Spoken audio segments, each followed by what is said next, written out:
across the UK, on DAB+, on your smart speaker, on your smart TV, and on your side.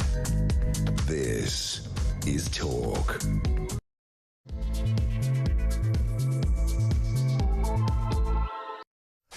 There you are. Good evening and welcome to the Political Asylum right here on Talk. I'm your host, Kevin O'Sullivan, and I'll be with you for 3 hours of news, views and topical debate. Get stuck in, get on the show, get on the phone and call me on 0344 499 1000, or you can WhatsApp voice note me on the same number and I guarantee I'll play your message out. That's 0344 499 1000. Lots to talk about today. It is Wednesday, June the 18th. Here's what's coming up. More, much more on the rape gang scandal as this escalating horror story emerges from the shadows as one of the darkest sagas in British history. A story of shame covered up by police chiefs, social workers, teachers and so many more pillars of the community who refused to listen to the thousands of victims, disgracefully opting to turn a blind eye to their terrifying ordeals for fear of being accused of racism or Islamophobia. Did Keir Starmer, Jess Phillips, Lucy Powell et al. Really not understand the seriousness of this situation? Did they really not believe that the scourge of gangs of Muslim men systematically raping and torturing vulnerable young white girls, many of them underage, was not worthy of a public inquiry? Or were they just playing politics? Because when the truth came out, they knew it would look bad on Labour-controlled areas being predominantly where this satanic sickness was allowed to prosper unhindered and unpunished. 0344 499 1000. In other news, another 489 migrants crossed the channel illegally yesterday, bringing the tally for this week alone to an astonishing all the twos, 2,222. 2222. That adds up to 40,276 since Starmer took the helm of the good ship Britain and promised to solve the migrant crisis by smashing the gangs. How's that working out for him? 0344 499 1000. Also tonight, a shock new report revealing that foreign nationals accounted for more than a quarter of sex crime convictions in Britain last year. This after Baroness Casey disclosed that asylum seekers, undocumented young men, have been joining the rape gangs, proving that Labour's migration policies are turning the UK into a very dangerous country for women. Just how appalling is that? 0344 499 1000. Plus, the sudden decriminalisation of all abortions. Is that a good idea? And where was the debate? It just happened. Suddenly voted through. Hardly anyone noticing. What was that all about? 0344 499 1000. Where do you stand on that? Do you think all abortions should be decriminalised? I mean, no matter when they happen? You know, should women be allowed to decide at, I don't know, 7 months? Oh, I think I'll get rid of this kid? And there can be no comeback? I mean, medical reasons, of course. And this isn't going to happen often. But are we really going to make that lawful? A woman, say, 7 months pregnant, decides, I've changed my mind. Get rid of the baby. No comeback. No punishment. Are we really going to make that legal? What do you think about that? 0344 499 1000. And, of course, the latest from the Middle East as the war between Israel and Iran escalates and the world waits to see if Donald Trump will commit America to the hopeful destruction of the mad mullah's tyrannical Iranian regime. What happens next there? 0344 499 1000. All that and so much more. So don't go anywhere. Stick with me right here, right now on Talk. the home of free speech and common sense. Let's spend Wednesday night together.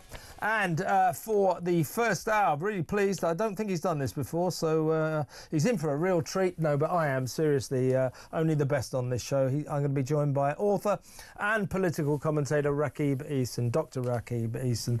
Welcome, Rakib. Evening, Kevin. How are you? I'm good. It's good to have you on board today because I think there's a lot of very serious subjects to discuss in which I think you have some knowledge. Now, first of all, let's talk about this. A shock new report has come out. It's been produced and it's revealing that over the past year, foreigners accounted for more than a quarter of all sexual assault convictions. Now, this came after Baroness Casey's report disclosed that a significant proportion of rape gang suspects being investigated by the police right now are or were asylum seekers. Now, we revealed yesterday, Rakib, on this show, due to a Freedom of Information request, that over the past 5 years, 132,500 migrants have come across the channel without passports. In other words, the vast majority of them, actually. So every year you've got about 30, 40, 45,000. Only about 10 or 8,000 of those every year have actually turned up with passports. So 132,500 people without passports who are essentially let into the country. And these are people about whom we know nothing. We worry that they could be terrorists. We worry that they could be sex criminals. And now we learn, first of all, more than a quarter of all sex convictions in this country are of foreign nationals. And also, Baroness Casey reveals that a significant proportion of the rape gang members are asylum seekers. Do you see it all coming together? This means that the migration policies of this government, and to be fair, previous governments, but it's getting worse under Labour, are making this country an extremely unsafe place for women, and that is a catastrophe. No, I couldn't agree more, Kevin. I've said many times before that the ongoing small boats emergency on the English South Coast is a national security emergency. And there's no doubt in my mind that our porous borders, our fundamental lack of border security, and our dysfunctional asylum system has undermined the safety and security of British women and girls. And that is the story that is coming through the figures when it comes to the rates of convictions for sexual offences broken down by nationality. When you look at those crimes, foreign nationals are overrepresented when it comes to convictions.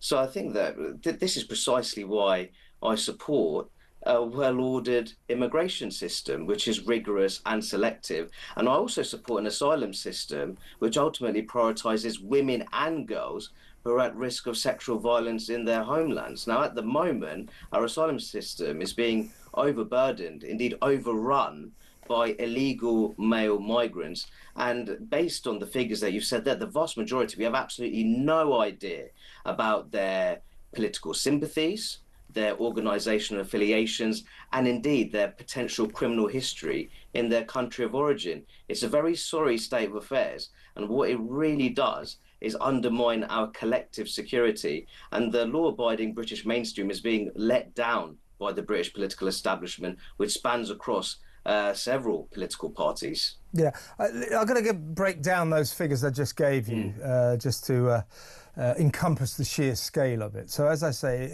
over the past 5 years since 2020, 132,560 small boat migrants have arrived illegally without passports, no documents. 2021, 27,900 without passports. 2022, 42,003. 2023, 27,905. Last year, 2024, 34,752. Don't you think, given that, And let's, again, to reiterate, that is the vast majority who've been crossing the channel illegally and basically breaking into this country. And we also know that the vast majority of small boat migrants are men. They're young, military-aged men between the ages who of... are unattached. They're not coming with family members. Exactly right. So it's mostly young men. We're now learning that Baroness Casey said many of them have joined these rape gangs. They're currently under investigation, by the way, proving that the scourge of the rape gang horror is still going on. It's still happening. Make no mistake about that.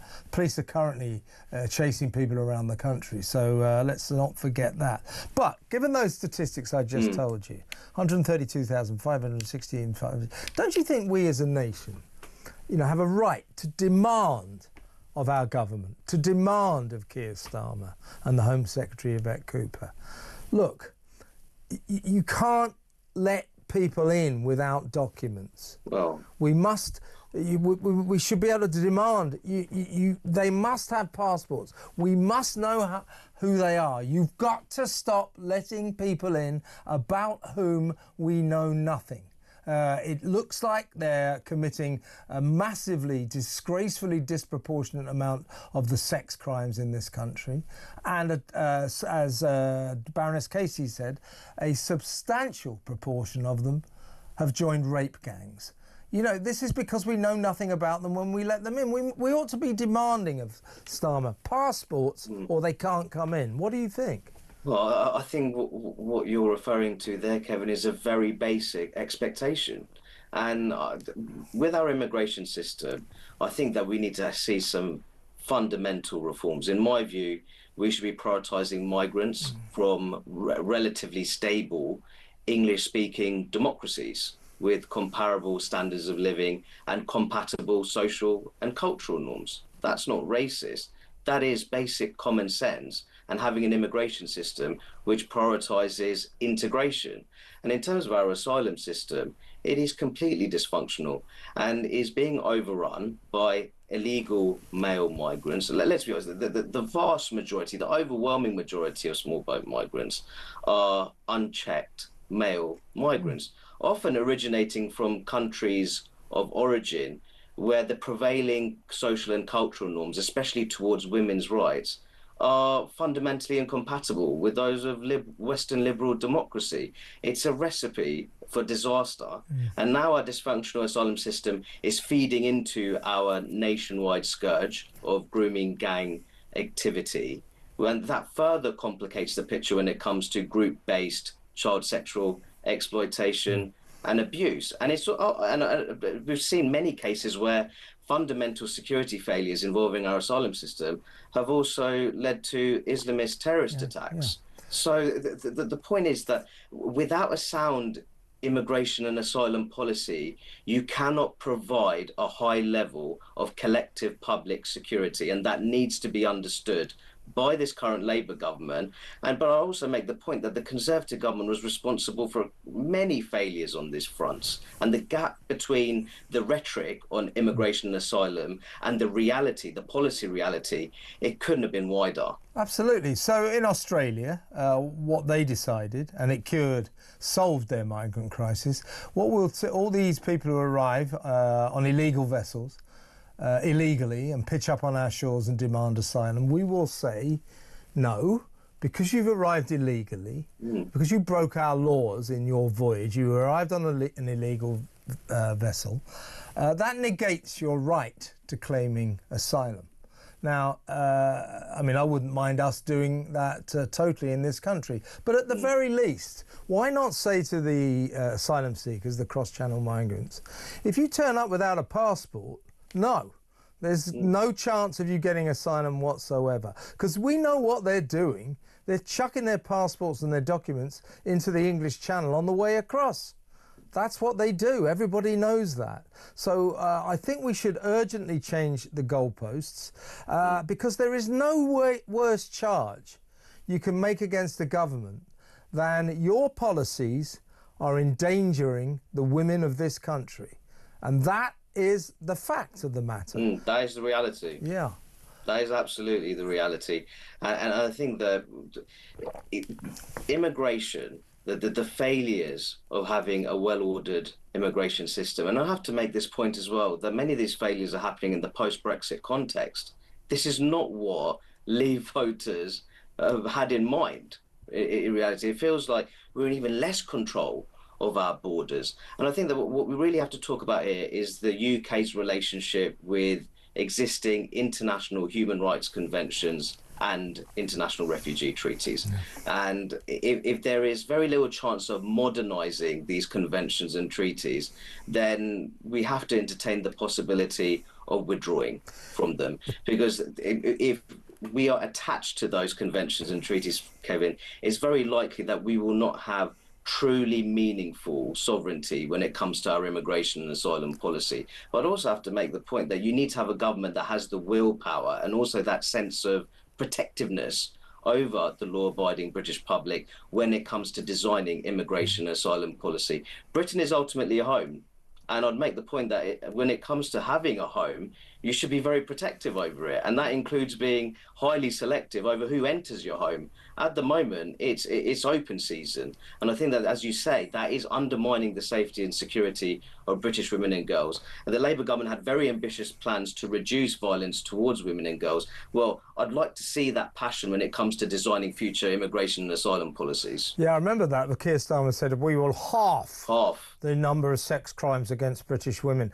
And I was thinking, well, yeah, wouldn't it be a better ambition to actually get rid of them altogether? But that's another issue. Where I think we've arrived at here is crisis point.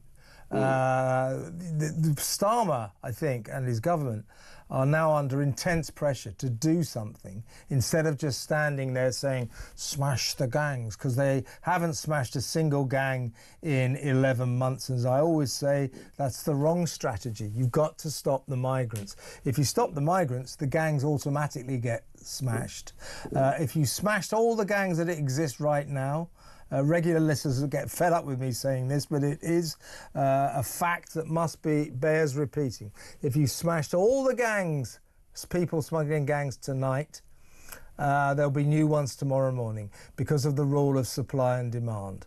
There are thousands of migrants waiting on the northern French coast, and as long as there will be people smugglers. Whether or not you smash some today, there'll be new ones tomorrow. So Labour's, Starmer's and Cooper's strategy, their policy, it's not flawed.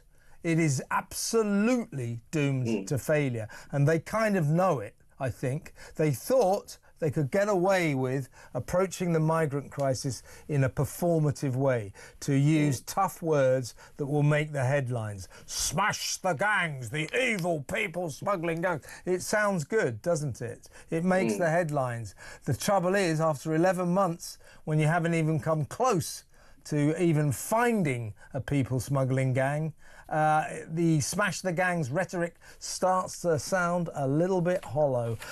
Listen, let's go to break now, Rakib, but when we come back, I'm warning you, I'm going to play you something pretty harrowing. It's about the rape gang scandal, and it is the darkest story I've heard.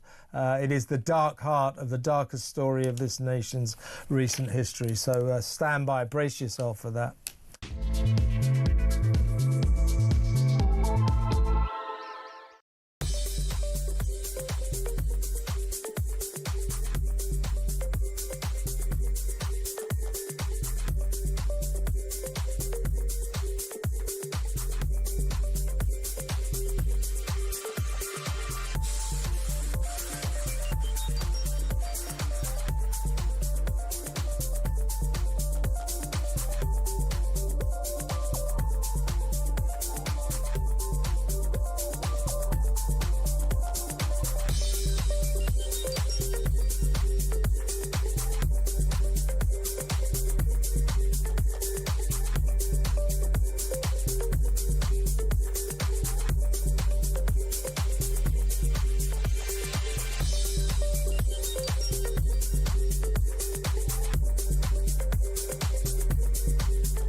my last two Prime Minister's questions, I've said to Keir Starmer, will you declare a national security emergency in the Channel?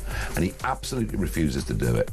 And I think they were in big trouble over this. Big massive trouble. And that's why I suspect that they're going to try and fudge this whole Casey report. So do I. And the investigation. So do I. But I don't think the public are going to let them get away with it, because that's, again, the sense that I'm hearing. People are really angry about this. You know, this is almost the final straw. Well, the thing is, it isn't just the Labour government that's in trouble. Our country's in trouble.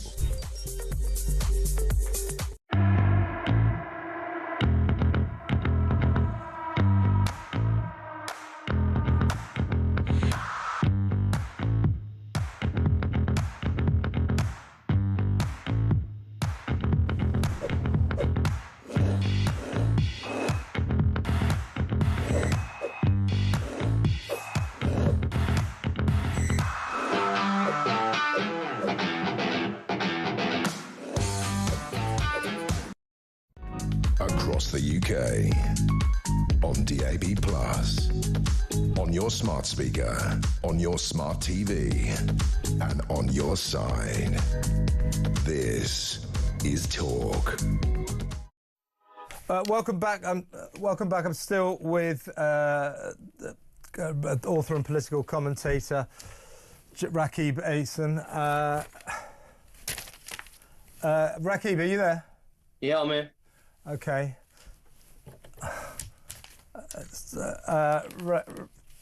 Excuse me. I'm sorry. Can we? Sorry about that, folks. The control room was all piling into my ears. Rakib, excuse me. Good to have you back.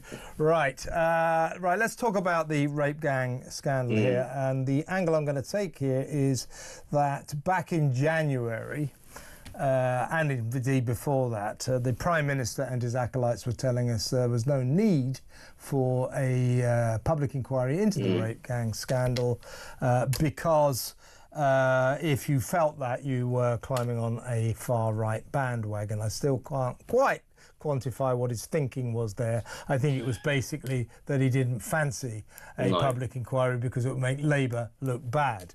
Now, let's have a look at... this is Labour, a bunch of Labour people stating that there's no need for a national inquiry. Take a look at this. Calling for inquiries because they want to jump on a bandwagon of the far right, then that affects politics. No, the reason we're not doing another national inquiry is because there's already been a national inquiry. Do you want an inquiry or not? No, Paul, I'm trying to answer your question, and the answer is no. We don't think another inquiry, after all the many inquiries that we've put victims through, is the way to tackle this. There has been a huge amount of misinformation this week. Sadly, party political misinformation. It is just wrong. Trevor, what is the most important thing here? Of course, it's the position of the victims. I understand that. It is the victims, and it's not people's hurt feelings about how they've been spoken about. Well, there you go, Rakib. There's a montage of all these Labour luminaries saying absolutely no need for a public inquiry. Now, I'm going to play you now an excerpt from an interview I did with a very brave young man last night. Brace yourself. But this guy, this is the darkest story of this incredibly dark saga. This is the worst sexual crime scandal in British history. Now, this guy, a very brave young man called Jaden Sheeran, is the result of a rape gang rape. He bumps into his father, who's a rapist from time to time. His mother died from alcohol, destroyed and shattered by what happened to her. So this guy is the result of a rape gang rape. He's 19 years old, great young man, works hard, got a partner, got his own kid now.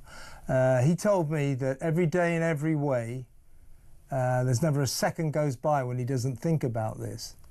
And he asked me to ask him about this. It's really, really dark. It's about the moment when he was born.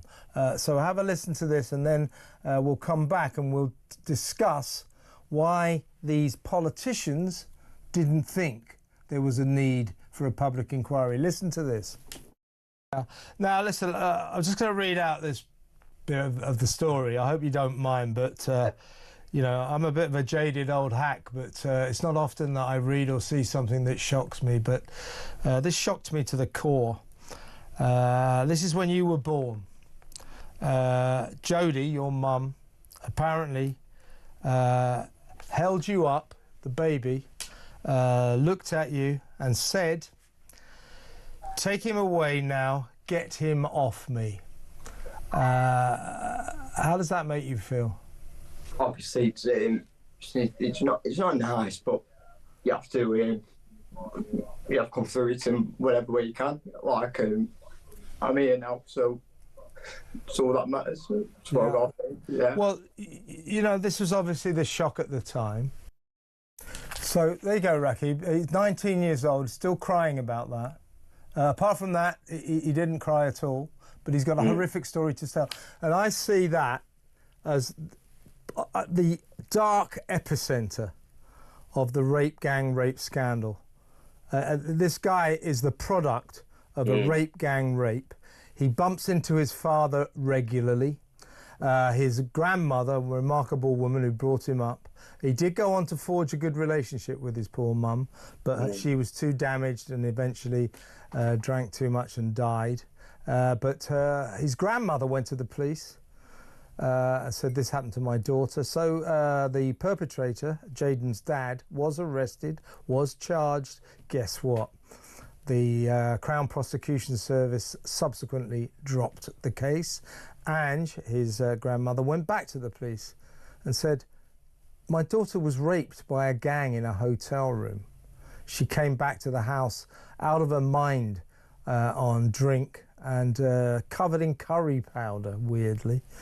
This is a terrible crime." The police said to her, Ange, just drop it, forget it, just let it go."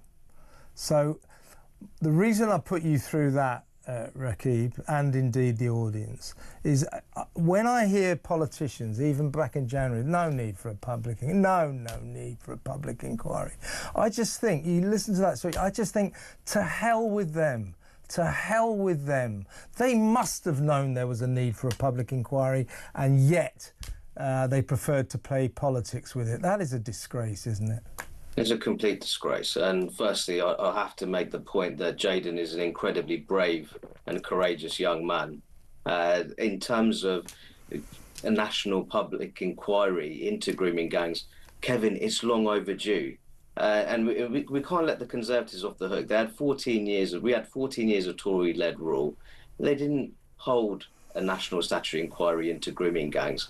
But the Labour Prime Minister, Sir Keir Starmer, to suggest that those who are calling for a national statutory inquiry, I'm included in that, were looking to jump on some kind of far-right bandwagon, is hugely insulting. It truly is. And I'll really make this point that perhaps there is a great deal of reluctance within the Labour Party to hold a full national public investigation into grooming gangs with statutory powers, because much of this horrific sexual exploitation abuse took place in historically Labour-controlled local authorities. Rotherham, for example, Rotherham Metropolitan Borough Council was created back in 1974. Ever since its creation, it's been controlled by Labour. If you look at Greater Manchester, very similar story. Telford and Wrekin Council, since it's been in existence, has been predominantly controlled by Labour as well. So I think that there's a degree of self-preservation there, why Labour was not interested, or rather not enthusiastic about holding a national statutory inquiry. But Baroness Casey, with her latest report, this rapid audit into group-based child sexual exploitation, after she recommended a national statutory inquiry into grooming gangs, there's nowhere to hide for the Prime Minister. Yeah, exactly right. And I think that the Prime Minister, because Baroness Casey, Louise Casey, she's an old Labourite, I think that Keir Starmer was banking on her coming up with a report that would enable him to turn around and say to the nation, look, there isn't, it says here, there really isn't a need for a public inquiry. But Baroness Casey has made us sterner stuff. She took one look at this situation and she knew This was beyond petty politics, and that a public inquiry was called for. I mean, I don't like public inquiries. I think they tend to be too long, too expensive, and often don't really achieve very much. But there are certain issues, certain circumstances when there is no other way out, and this was one of them. You know, the rape gang scandal requires a full national investigation that a public inquiry will deliver. Now, let's go back to Keir Starmer, who kept saying that we didn't need one. And given, I just don't believe that these politicians didn't know about all these stories. The story I've just showed you. I've interviewed now, I think, 2 or 3 of the actual rape victims. You know, everybody knows their stories. I don't believe that the Labour cabinet weren't aware of the seriousness of the situation. I just think they tried to sweep it under the carpet, and the method that we know the Prime Minister used was to say that those of us, it wasn't just you, Rakib, certainly me, millions of people around the country, this requires a public inquiry. The Prime Minister's method of dismissing all of us was the same technique he used amid the Southport riots last year. These aren't protesters, they're far-right thugs. His favourite way of killing off an argument, killing off a debate. This time, to kill off this debate, it didn't succeed. His technique was to say, all of you who are calling for a public inquiry, you're climbing onto a far-right bandwagon. That is just absolutely ludicrous. Now, Beth Rigby from Sky News caught up with the Prime Minister at the G7 summit in stunning circumstances. The scenery there is amazing. The Prime Minister's performance while being interviewed on this issue, not so amazing. Have a look at this.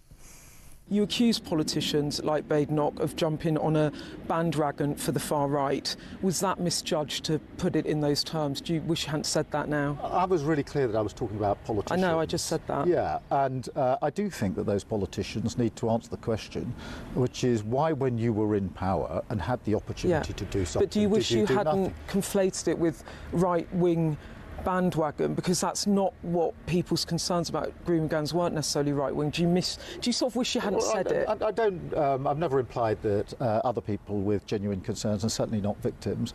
I've been working with victims. I've seen firsthand it's not the a impact it right-wing has bandwagon, is it? Victims. But I was calling out those politicians. I mean, I am frustrated in politics when people shout and scream a lot and do nothing when they got the opportunity to do it. It's one of the worst aspects of politics, in my view.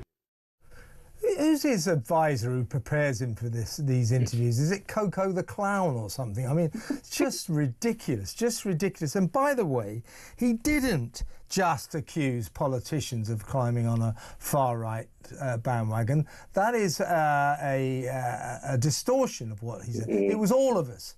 Anyone who was calling for a public inquiry, he said, was climbing onto a far-right bandwagon. He's trying to sort of change the goalpost there so it doesn't sound so bad. He should never have said it about politicians, and he certainly shouldn't have said it about the rest of us. Absolutely disgraceful, and his answers there, just pathetic.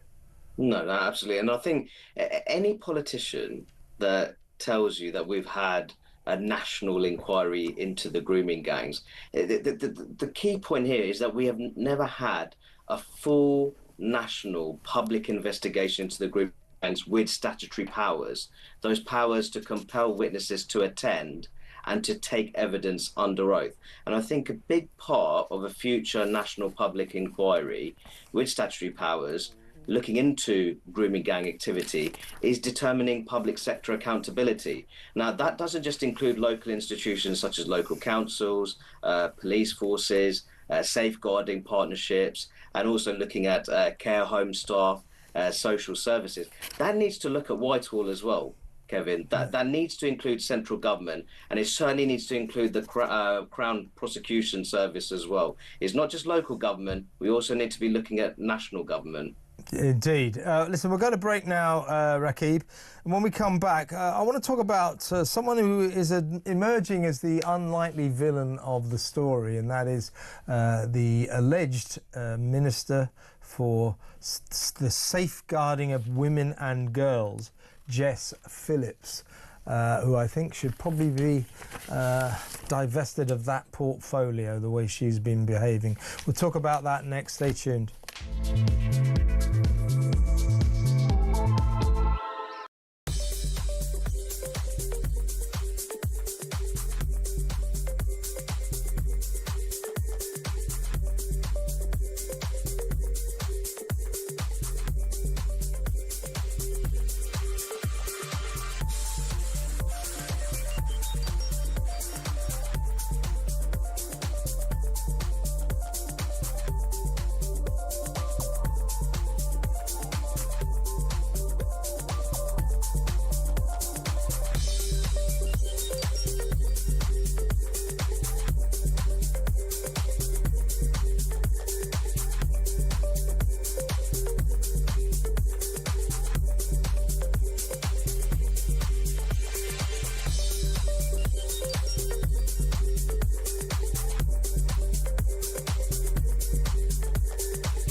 Across the UK, on DAB+, on your smart speaker, on your smart TV, and on your side. This is Talk. Welcome back. I'm still with political commentator Dr. Rakib Ehsan. Rakib, let's talk about Jess Phillips. Kemi Badenoch yesterday called Jess Phillips the worst women's safeguarding minister we've ever had. Now, Jess was on the BBC's Newsnight last night trying to excuse her past behaviour. I mean, she was the one who, if you recall, just before Parliament closed down in the winter, she was the one who stood up and said, oh no, there's no need for a national public inquiry, and in fact said that there may not even be any need for any local inquiries. We'll leave that up to the local councils. Well, that would be like marking your own homework. Your own homework, yeah. That would be a terrible idea. But anyway, here's Jess last night on the Beeb. Maggie Oliver herself, a whistleblower, says Labour and the Tories have both turned a blind eye. Maggie Oliver is absolutely right. When Sarah Champion came out and spoke about it at the time, I completely and utterly supported her. So, yeah, look, people have turned a blind eye. There's no I'm not denying that. Including you? Absolutely not me. I have never turned a blind eye. I never would shy away from calling a problem what it is. Well, she may not have turned a blind eye, but she's one of the people who tried to sweep it under the carpet in a major way. Don't forget that when she stood up and said no need for a national public inquiry, possibly no need for even any local ones, that was the last day of Parliament where all the MPs were packing their bags for Christmas or whatever it was, and there was hardly anyone in the House. They tried to bury that. So she was involved in this operation to sweep this terrible scandal under the carpet. Elon Musk called her a rape genocide apologist, and she said, oh, well, what the Prime Minister, this is in response to what Keir Starmer said, oh, I think what the Prime Minister was saying was that the Conservative politicians, Kemi Badenoch, the Shadow Home Secretary, Chris Philp, he was saying they were jumping on the bandwagon of Elon Musk. Now, if Elon Musk, which he was calling for a national public inquiry, what's wrong with jumping on that bandwagon? No, there's nothing wrong with it at all, and it certainly doesn't make you far right either. I think with Jess Phillips, I think that when it comes to her record on women's rights, I think that she has a very inflated opinion of herself. if truth be told. I think that she hasn't, in my view, she hasn't spoken frankly about the issue of grooming gangs. Now that might be because of the demographics where she's the MP. In those neck of the woods. I think the reality is there's a growing body of evidence which shows that men of Pakistani heritage are overrepresented when it comes to participation in grooming gang activity. I mean, talking specifically about men of Mirpuri heritage. So I think that we need to have a very frank debate, and it's something that Baroness Casey mentioned before the Select Committee, that we need to be very honest about ethnicity and culture. And I think the fact that there's so much missing data when it comes to recording the ethnicity of perpetrators, you have to ask why institutions failed to record that demographic data. And the data which is available very much suggests that there is an overrepresentation of Pakistani heritage men. So it's very important to understand the cultural dynamics there. I call it sort of biradari style clannishness. You have this almost, it's the very ugly side of family unity, tight-knit community networks, and multi-generational cohesion. It's the dark underbelly of modern multicultural Britain. Now, if you're very honest about the grooming gangs, you will mention that. You will talk about the cultural and societal drivers of group-based child sexual exploitation and abuse, and be honest about it. And I think Jess Phillips has fallen well short. Yeah, what she's done. What she's done since she was elevated to the lofty heights of the cabinet, became a minister. She swallowed the ministerial Kool-Aid and she talks the party line. And she has, like everyone else in the cabinet, tried to sweep the rape gang scandal under the carpet because it's embarrassing for Labour. And for that, I think Kemi Badenoch has a point. She certainly could be criticised, I would say, for the way she performs her duties as Minister for Safeguarding Women and Girls, because trying to sweep the rape gang scandal under the carpet, that isn't safe. That's the opposite of safeguarding women and girls. So I think that going forward, Jess Phillips, should maybe consider. Kevin, I'll make this point that earlier in the year, Labour's initial plans to do the rapid audit, which is led by Baroness Casey, but to have 5 local inquiries, that was wholly insufficient to begin with, because there's been nearly 50 towns and cities which have been identified when it comes to problems regarding grooming gang activity. And it was on the brink of Easter parliamentary recess, where it looked like this was being watered down even more. A paltry £5 million fund for locally led work, essentially local institutions rating themselves in terms of how they performed in this front. As you say, it's marking your own homework. It's like foxes guarding the hen house, in my view. So it's absolutely remarkable. Yeah, that's a good analogy. Jess Phillips actually said, well, it's for Oldham Council to decide whether or not they want an inquiry. That's ridiculous. That's like saying it's for a bank robber to decide whether or not he should go to jail. It's absolutely absurd. Now, Baroness Casey, listen to this. This is speaking to this kind of reluctance to confront the reality of what was going on. You're being quite kind in a way. You're saying there's evidence that a disproportionate number of the rape gangs, were Muslim men of Pakistani heritage. In fact, if you look at the pictures of all those who've been convicted, it's like nearly all of them. It's the vast majority of them. And the reason that some liberals, the Guardian readers, are still saying, actually, there's no real evidence that it was the majority. And I'll tell you why there's no concrete evidence that the majority or the vast majority of the rape gang members were Muslim men of Pakistani heritage. That's because the police and the authorities didn't record the ethnicity of the rapists in, wait for it, 2/3 of all the cases. Have a look at Baroness Casey talking about this very syndrome. I think that there has been a tendency of people who've been worried about the story to have been labelled as racist. Yes, I mean, I found it in Rotherham. It was one of those moments in life where I was following through on a children's file, an archived child in Pakistan, and found the word Pakistani Tipexed out. And I thought whoever did that inadvertently was giving ammunition to the English Defence League that were every week in and out campaigning and doing their stuff in that town. I think the problem is that people are worried about being called racist. In a way, they just give more ammunition to... If good people don't grasp difficult things, bad people will. And that's why we have to do it as a society. Well put by Baroness Casey there. Let's go to break now, Rakib. When we come back, we're going to talk about Iran and how much the Prime Minister knows about all of that coming up. So stick around, folks.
So yes, he did some of it, but he also didn't prosecute an awful lot of people because he called the witnesses unreliable.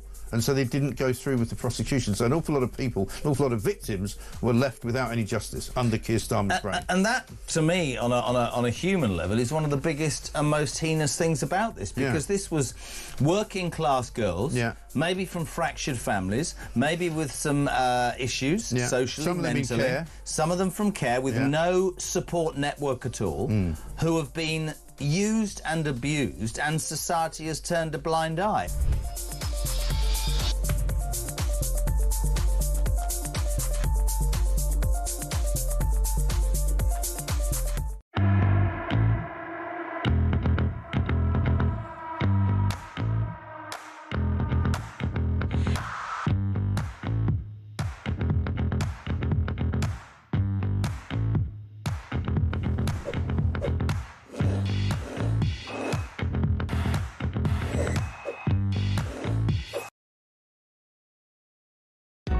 Across the UK, on DAB+, on your smart speaker, on your smart TV, and on your side. This is... Welcome back. I'm still with Dr. Rakib Ehsan, author and political commentator. Rakib, now, in the G7 Hot Air Summit in Canada, I still can't quite work out what those things are all about. Everybody goes, oh, it's very important the world leaders get together. They never seem to achieve anything. They just issue some bland statement about world peace at the end. And this statement about world peace was even more meaningless than the previous statements about world peace. Absolutely ridiculous, with Donald Trump storming out and refusing to sign it. But it looked like a nice place. Anyway, we referred earlier to Sky News's interview, Beth Rigby, with the Prime Minister in that stunning setting. She asked him about what was going on in Iran and Israel. Let's have a listen. It sounds like an American attack could be imminent. Do you know what's going on? Well, I don't think you should read into that an American attack is imminent. He's calling the Security Council together. We had a 2-hour discussion with the President last night on the Middle East, on this very issue, and As a result of that, the G7 statement came out very clear about the risk of the nuclear programme in Iran, Israel's right to self-defence, and the need to de-escalate across the region, including in Gaza. So you don't think an attack is in his mind, or US joining Israel? You don't think that's in his the wording mind? of the G7 statement, I think, speaks for itself. And I sat next to the President for that 2-hour discussion as we were working through not just the issues but the statement itself. So you're not worried about escalation? I'm clear that we need to de-escalate. But are you worried about escalation? Of course I'm worried about escalation, which is why my focus is on de-escalation. I'm worried about escalation in the region. Well, Rakib, the translation of that is he has no idea what's going on because of Britain's palpable anti-Israel attitude lately. Don't forget we just sanctioned 2 democratically elected members of the Israeli government.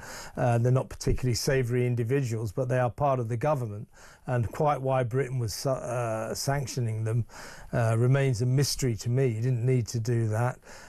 Plus, of course, David Lammy's various statements about, you know, the awfulness of what Israel's doing, the fact that we sort of hitched our wagon to the International Court of Justice, saying that it was possible that if Netanyahu came to Britain, we might place him under arrest, and so on and so forth.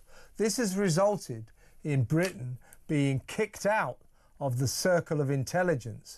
So when I'm talking, a year ago, Britain, America and Israel, probably France, would have all been in on this. We'd have known exactly what Netanyahu was planning and potentially what the President of America, Donald Trump, was planning. Will he pitch in with this or not? But as you saw from that interview, Keir Starmer hasn't got a Scooby-Doo. He does not have a clue. We are not in the circle of intelligence anymore, and I think that's very disturbing.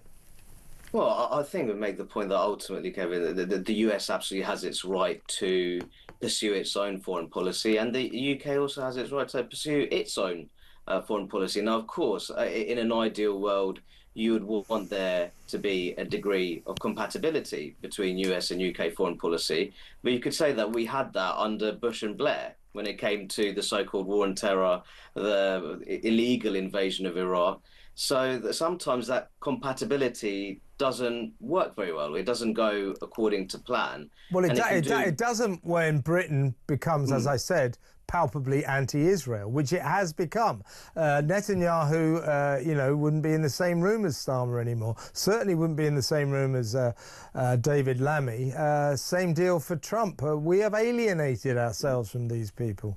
But Kevin, I admit, and I appreciate we may well have very different views on the Israeli-Palestinian conflict. For me, I think that Israel has been responsible for decades-long militaristic occupation and population displacement. And the 2 members of the Israeli cabinet you mentioned there, I believe it's Bezalel Smotrich and Itamar. They're not great guys. I agree. They've expressed I know about them. In my view, but they are democratically elected, and I don't think we should be sanctioning them. I don't see the point. What is the point? It's performative and virtue signalling. I think the thing here, Kevin, is that many people like to choose a side. I actually think the main problem here is that we have the State of Israel and the Islamic Republic of Iran. There's 2 regimes there where there are a fair share of religious fanatics. And I think, to be honest, both regimes, by and large, they let down their respective national populations very badly indeed. What do you think is going to happen there? Do you think we're going to cover this story later, but I'd be interested in your view. It looks to me, Russia today has said, you better not get involved to America. But their statement was quite diffident.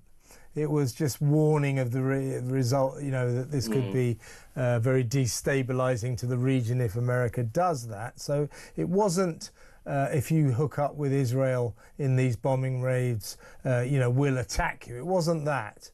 So I'm thinking more and more, it looks to me as if Trump is edging towards sort of hooking up with Israel in these attacks on Iran, because I think both Trump and Netanyahu sense that this could be the beginning of the end of the Mad Mullah's regime. No, I think that it's very clear that Benjamin Netanyahu, he is very much in war mode. There's no two ways about that. And he's pushing for regime change in Iran. I think in terms of the Kremlin at best will issue what I consider to be warnings over that if there is an American involvement in when it comes to airstrikes on Iran, that threatens to destabilize the region. But if that was to happen, Russia's not going to intervene. Russia's focus continues to be it's busy on elsewhere, the war in isn't Ukraine. It? It's very busy elsewhere, the war in Ukraine. I think that's precisely why, if you look in other parts of the world, Russia has ultimately redeployed its resources to support its war efforts against Ukraine. So there won't be any kind of Kremlin-led military intervention if America was to directly intervene in the Iran-Israel conflict. My view on Trump is this. As I say, we will be covering this story later, but my view on Trump is what he's weighing up is if the Ayatollah Khamenei is about to fall, if the Mad Mullah's tyrannical regime is about to destruct, then he wants a piece of the action. He wants to say, I was involved. So if he senses that the end is inevitable, the end for the Ayatollah and his regime is inevitable. It's been going on since 1989, by the way. He might want a piece of the action. No, listen, I think that one thing that President Trump likes, he likes to win. Yeah. And I think if he senses that in the last stages and that America could essentially finish the job in terms of securing the downfall of the regime, the current regime in Iran, then there is the possibility that we could see direct American military involvement. Yeah, I think probably sooner rather than later, maybe even tonight. Fascinating what's going on, also very, very worrying. Rakib, really excellent to talk to you for this past brilliant hour. That's Rakib Ehsan, Dr. Rakib Ehsan, author and political commentator. Let us know what you think about some of the issues we were discussing, particularly the rape gang scandal. 0344499 1000. Now, when we come back, Robert Bates will be joining us. He is the boss of the Centre for Migration Control, and we'll be talking about his report that reveals that a quarter of British convictions for sex crimes are by foreigners. So that next, stay tuned.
Across the UK, on DAB+, on your smart speaker, on your smart TV, and on your side.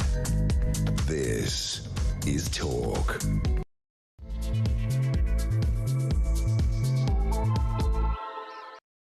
Welcome back. Well, we started the show on this shock report by the Centre for Migration Control that foreign nationals account for more than a quarter of sex assault convictions in Britain over the past year. It's a shocking tally, Now, this was produced by the Centre for Migration Control, and the chief of that excellent organisation, Robert Bates, is in the studio now. Welcome, Robert. Evening, Kev. Well, as I say, shocking statistics. A quarter of sex assault convictions were, over the past year, were of foreign nationals. Now, if you add this to the various sets of statistics we're being assailed by right now, I mean, we've found out that in less than a week, the past 6 days or something, 2,222 migrants have come across the channel, you know, all the twos, which is something of a record. And we established yesterday through a Freedom of Information inquiry that over the past 5 years, the number of migrants coming across the channel without passports was 132,500. Also, Baroness Casey, in a report on the rape gang scandal, said that a significant proportion of the members of the rape gangs being investigated now and in the past have been either current asylum seekers or former asylum seekers. So in other words, what we're talking about is over the years, basically hundreds of thousands of young men, because they're mostly young men, who we know nothing about. And now we're learning that a massive proportion of our sex crimes are committed by foreign nationals.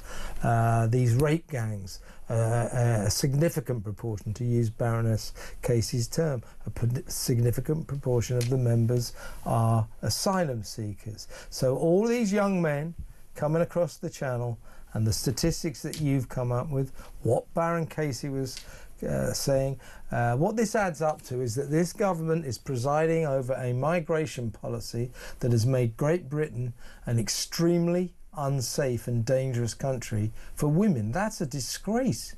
Yeah, and if you look at the chaps coming across on the channel, you recognise that they are coming from countries and cultures where you would perhaps expect them to have a different attitude to the British population. If you look at those nationalities represented in the statistics that we've produced, you can see that the likes of Afghanistan, Eritrea, Sudan are massively overrepresented given their share of the population. And then you look on the other hand at the nationalities of those coming across on the small boats. You've got your Afghanistans and you've got your Eritreas, and you recognise that there is a real threat from those individuals that are coming across completely undocumented across the English Channel and being put up in communities, not detained in a secure facility where they can be processed and then deported, but literally scattered around communities next to schools, next to old people's homes, all over the place. And we'll see obviously when these housing plans start to get unveiled as well and asylum seekers start to get put in housing right next door to individuals as well, I imagine that is going to cause a lot of problems as well. So this is a huge crisis. Of course, there is also an element to the legal migration crisis where we are actually not checking a lot of the backgrounds of individuals that are being given visas. There are tens of thousands, if not hundreds of thousands, of migrants coming across every single year legally that we're not requiring to produce even a criminal record certificate. You know, you'd think that's basic common sense. If you want to work with the Scouts or in a church community group, you have to produce a DBS check. Why are we not doing this basic background research on those that we are inviting into the country? So I think there's a whole problem on both the legal and illegal migration crisis. And I hope the Casey report, with that sentence where she identified the non-UK national component of this scandal, is going to really focus minds on the need to publish this data by the Home Office regularly, and we can start to have a national conversation about what steps we need to take, because frankly we need to have a red list really of any individual from a certain background, certain nationality coming into this country, unless they are, you know, the next Elon Musk, is not going to be entitled to stay. I was just discussing this an hour or so ago with Dr. Rakib Ehsan, and you know, I said, well look, over in Australia, you know, they said to all migrants, they solved their migrant crisis by saying to migrants, look, if you arrive here on an illegal boat, in other words, you kind of come here unlawfully on an unregistered, unlawful vessel, you've kind of broken our law, so automatically you negate your right to claim asylum. It solved their crisis in about 3 weeks. The message got through, the migrants stopped coming. Now, I would advocate that we did this, but we don't seem to get any joy asking the Prime Minister or this government to do that. But, you know, surely, is it too much of an ask for us to say to our government, to Keir Starmer, Yvette Cooper, the authorities, the immigration authorities, the Home Office, you know, can you just find out about these people before you let them in? In fact, surely could we not say, considering that 132,500 migrants came across the Channel without passports in 5 years, if you arrive without a passport, no asylum, absolutely, you can't even apply. Why can't we say that? Well, you can't even get to a nightclub without a proper identification. You can't even go to 42s in Manchester without a passport. So the idea that we're literally allowing people to effectively set up a life for themselves in this country, having come from goodness knows where, is a real failure of the immigration system. Just to pivot back to the legal migration situation as well, we produced a report previously which showed that, you know, foreign nationals across the board are 71% more likely to commit these sexual offences. But when you break down the actual data by nationality, you realise that, you know, not all migrants are the same. There's a huge difference between the threat posed by a Swiss pensioner than there is from a 20-year-old coming from Afghanistan. And I really wish we could get to a point, and it doesn't feel like an incredibly... We'll talk about the Swiss pensioner crisis in the next section. Well, that's probably beyond my financial acumen. Next time we talk, yeah. But it doesn't feel like too much of it to delineate at our borders. And if someone has come here uninvited and is simply expecting a life of luxury, then we should have a very firm policy, because, as you say, these people, by their very nature of arriving in this country via the small boats, have broken our laws. Why are we giving them the opportunity to then go on and commit a really heinous crime? Yeah, that's the point. I mean, we've already found out that some of these, only a few weeks ago, those Iranian terrorists who were arrested on terror, it turned out that 3 of them were asylum seekers, illegal migrants who came across the Channel illegally. So these people come in, and we, as I say, we know nothing about them, and they go on now, we're finding out, to commit sex crimes, among others. I mean, it's unbelievable. Well, but we see how averse the political establishment is to providing us with this data, and for us to actually find out these kind of things. It almost took a kind of maverick report writer in Baroness Casey to actually provide a semblance of the grooming scandal being based along ethnicity lines as well as along nationality lines. I think the line that she put in there about asylum seekers being involved in current cases is something that people need to seriously start asking questions about, and I don't think that it's palatable or conscionable for the government to withhold the actual breakdown of those details of individuals that have arrived here on a small boat, claimed asylum, and are now involved in the sexual exploitation of girls in this country. I think we need to see an actual breakdown of what we know about these individuals, how they arrived, what their nationality is, if we know that, so we can start to really see the scale of the threat that is being posed by the small boats crisis. Yeah, I mean, Yvette Cooper was waxing lyrical about the need to record the ethnicity of criminals from now on. Well, thank God she's seen the light late in life. But Baroness Casey, there's still quite a few of the kind of Guardian reading liberal North London classes who are saying, you lot keep saying it's Muslim men of Pakistani background, but actually, if you look at the evidence, you know, there's no evidence that they form the majority of these rape gangs. Well, if you look at the pictures of those who've been, and you look at the backgrounds of those who've been convicted, they are nearly all Muslim men of Pakistani heritage. But why is there not full statistics on who these rape gang members are? Because in 2/3 of the case, 2/3, mind, their ethnicity was not recorded. which is just stunning, isn't it? And it gives them a get-out-of-jail-free card. You know, it's very 1984, the state asking you to disbelieve the evidence of your eyes and your ears. We all know that this is a predominantly Pakistani male issue. We all can have read the studies that have actually managed to get to some extent the truth of this situation. Of course, you're absolutely right, the data collection on this has been woeful, and again, as I say, that is a get-out-of-jail-free card. But even to go back to the report we produced today, you know, you have liberals who just refuse to believe the evidence even when it is presented in front of them. They were saying things such as, well, you know, that means that 2/3 of sexual assaults in this country are committed by Brits. But it's like, well, yeah, we're still a nation. Yeah, they love to say that. They will go, who are you people going on about the rape gangs? The majority of rapes in this country are committed by white British men. Well, yeah, that's because the majority of males in this country are white and British. But what your report has revealed is that a really, really disturbingly disproportionate number of these sex crimes are committed by foreign nationals, people who came here, people who often came here illegally, and almost worse, people who came here legally. As you quite rightly said, you know, it's absurd what we do with these people who turn up on the beach. I haven't got a passport. All right, well, come and live here forever.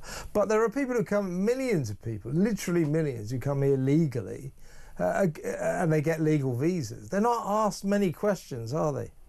None at all, effectively. I actually went through the visa application process myself just to see the extent to which they are actually interrogated on this. It is literally, have you ever had a criminal conviction in another country in which you've resided?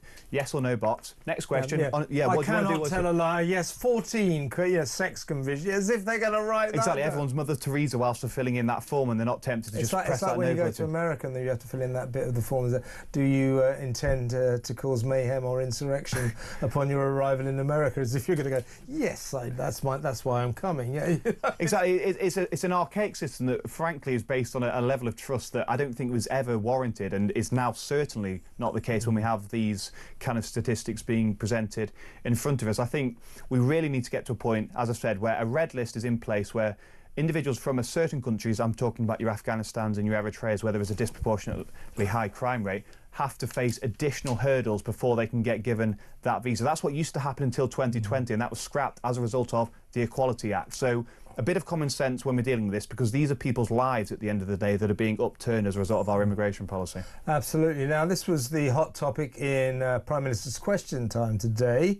It wasn't the Prime Minister's or the Tory leader, it was Deputy Dog Day, and it was Angela Rayner, the Deputy Prime Minister, up against Chris Philp. What was the difference between these two? I'll tell you.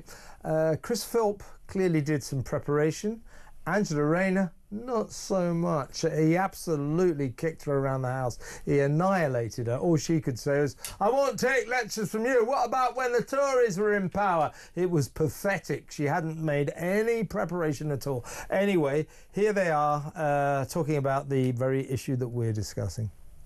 The Prime Minister is now planning crisis talks with President Macron, finally admitting, in his own words, that the situation is deteriorating. The government's laughable plan to smash the gangs lies in tatters. So will she now at last accept we need a removals deterrent so every single illegal immigrant arriving on these shores is immediately removed? Will she commit to that, yes or no? Prime Minister. Well, Mr. Speaker, if they want to argue that 40,000 arrivals since July 24 are down to the scrapping of the Rwanda scheme, they need to explain why there were more than 43,000 arrivals in the same period starting in July 22 when the Rwanda agreement was in place. It's absolute rubbish, Mr. Speaker. They lost control of our borders. We're getting control of our borders. He needs to apologise. I don't see how she has the brass neck to claim she's got it under control. When the numbers crossing the channel this year are the highest in history. She asked about the Rwanda deterrent. I'll repeat, she obviously wasn't listening to what I said earlier. The Rwanda scheme never started. It's true, isn't it? I mean, that's the point. Labour said, oh, the Rwanda scheme, we scrapped it because it wasn't working. It hadn't started. That's the scandal. Well, exactly. The Tories got so close with their deportation plan of illegal migrants, they just weren't prepared to take that final step. I think they've been doing a lot of soul-searching since getting turfed out of government. The hangover of those last 14 years has started to wear off, and they're starting to realise that actually, you know, where we are now is a completely different place to when they assumed government in 2010, and there is a need to take a scythe to a lot of legislation that has been causing us a lot of problems. And, you know, I don't think I'll ever forgive the Tories for what they did in those last couple of years, especially with the Boris wave, but at least they're starting to actually do a bit of talking about the issues and recognising the problems and where they went wrong. You know, it's very easy to actually reflect on what you did wrong and where you could have improved, and hopefully they start to take those lessons to heart. But the Rwanda scheme never started. It's a complete lie when the Labour go, it wasn't working. He screwed it, he ripped it up. Day one, old Keir Starmer, thereby dispatching £700 million worth of British taxpayers' investment straight down the drain.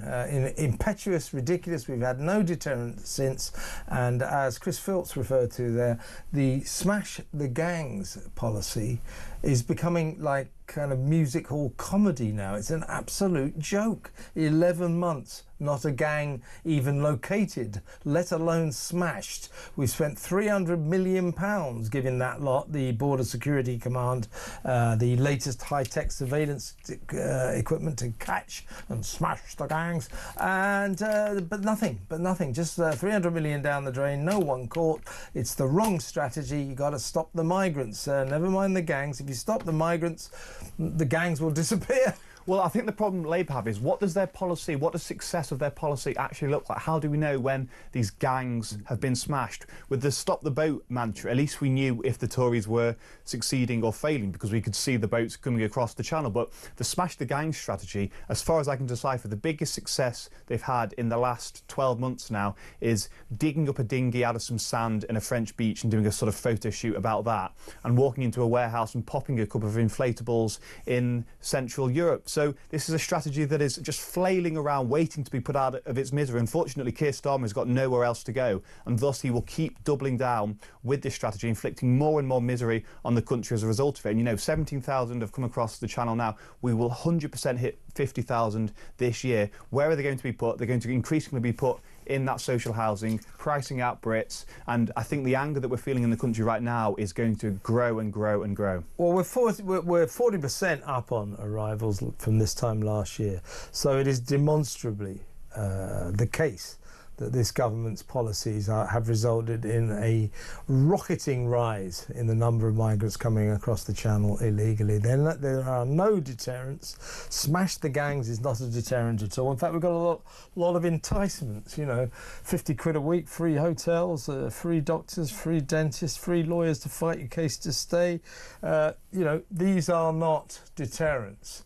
Do you think, Robert, that somehow or other Keir Starmer may have some kind of inspirational moment where he realises that performative virtue signalling, headline chasing, smash the gangs, it's a good phrase, it'll make good headlines, but do you think he'll come to the point where he'll realise that just repeating a headline hunting cliche really isn't enough? He's going to have to do something. Well, I think he knows politically he's being absolutely annihilated on this issue, but at a cellular level, this is a man that believes in international law. This is the man that believes in the rights of refugees and international collaboration. This is a man that doesn't have within him the ability to pivot towards focusing on the national interest. And unfortunately, as you said, some of those freebies that are being handed out, it's going to cost us $15 billion just in the accommodation of these individuals by the end of the decade. This is a crisis that British taxpayers cannot afford, but yet the Labour government are allowing to just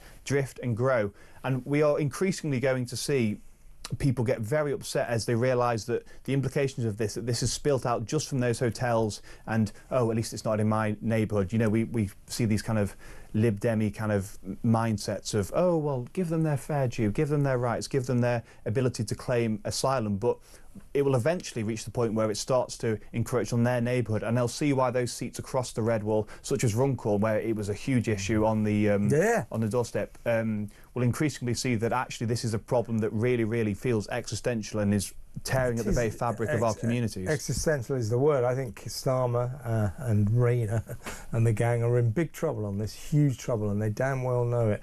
Robert, fantastic to see you. Great report. Thank you. We'll see you again very soon. That's Robert Bates, Research Director at the Centre for Migration Control. When we come back, we're going to be discussing the ramifications of this with a woman who's devoted a lot of her time to campaigning about this, the safety of women on the streets and this ongoing invasion of unknown men from foreign cultures where women are not respected like they are here. That's Alex Phillips, my colleague, my former TV wife and obviously a presenter here on Talk. So Alex will join us after this break.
So yes, he did some of it, but he also didn't prosecute an awful lot of people because he called the witnesses unreliable. And so they didn't go through with the prosecution. So an awful lot of people, an awful lot of victims were left without any justice under Keir Starmer's reign. And that, to me, on a human level, is one of the biggest and most heinous things about this, because this was working class girls, maybe from fractured families, maybe with some issues, socially, some of them mentally, in care. Some of them from care with no support network at all, who have been used and abused, and society has turned a blind eye.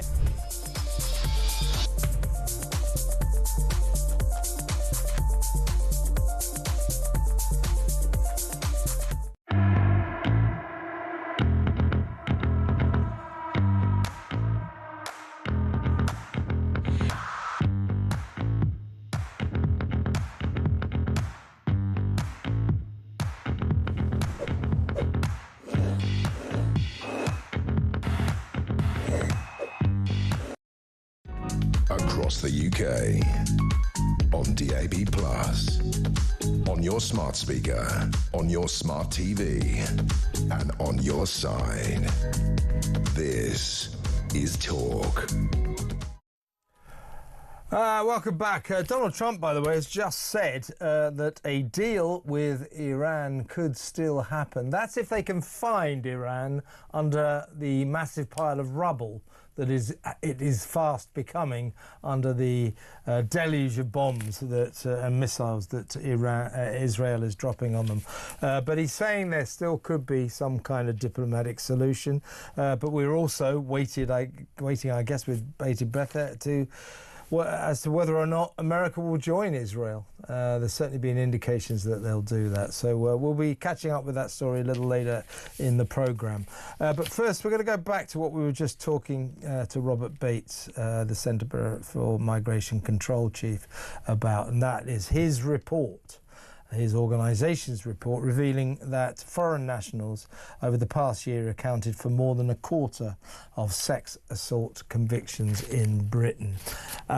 This goes hand in hand with the fact that we revealed yesterday 132,500 migrants over the past 5 years have arrived, mostly young men, of course, from foreign cultures, usually from the Middle East, Afghanistan, Muslim cultures, different cultures, have arrived here without passports. So we know, and then they're allowed to say, so we know nothing about them. Baroness Casey, in her report, she said yesterday that a significant proportion of the rape gang members currently being investigated by the police are or were asylum seekers. In other words, small boat migrants, allowed into the country, about whom we know nothing.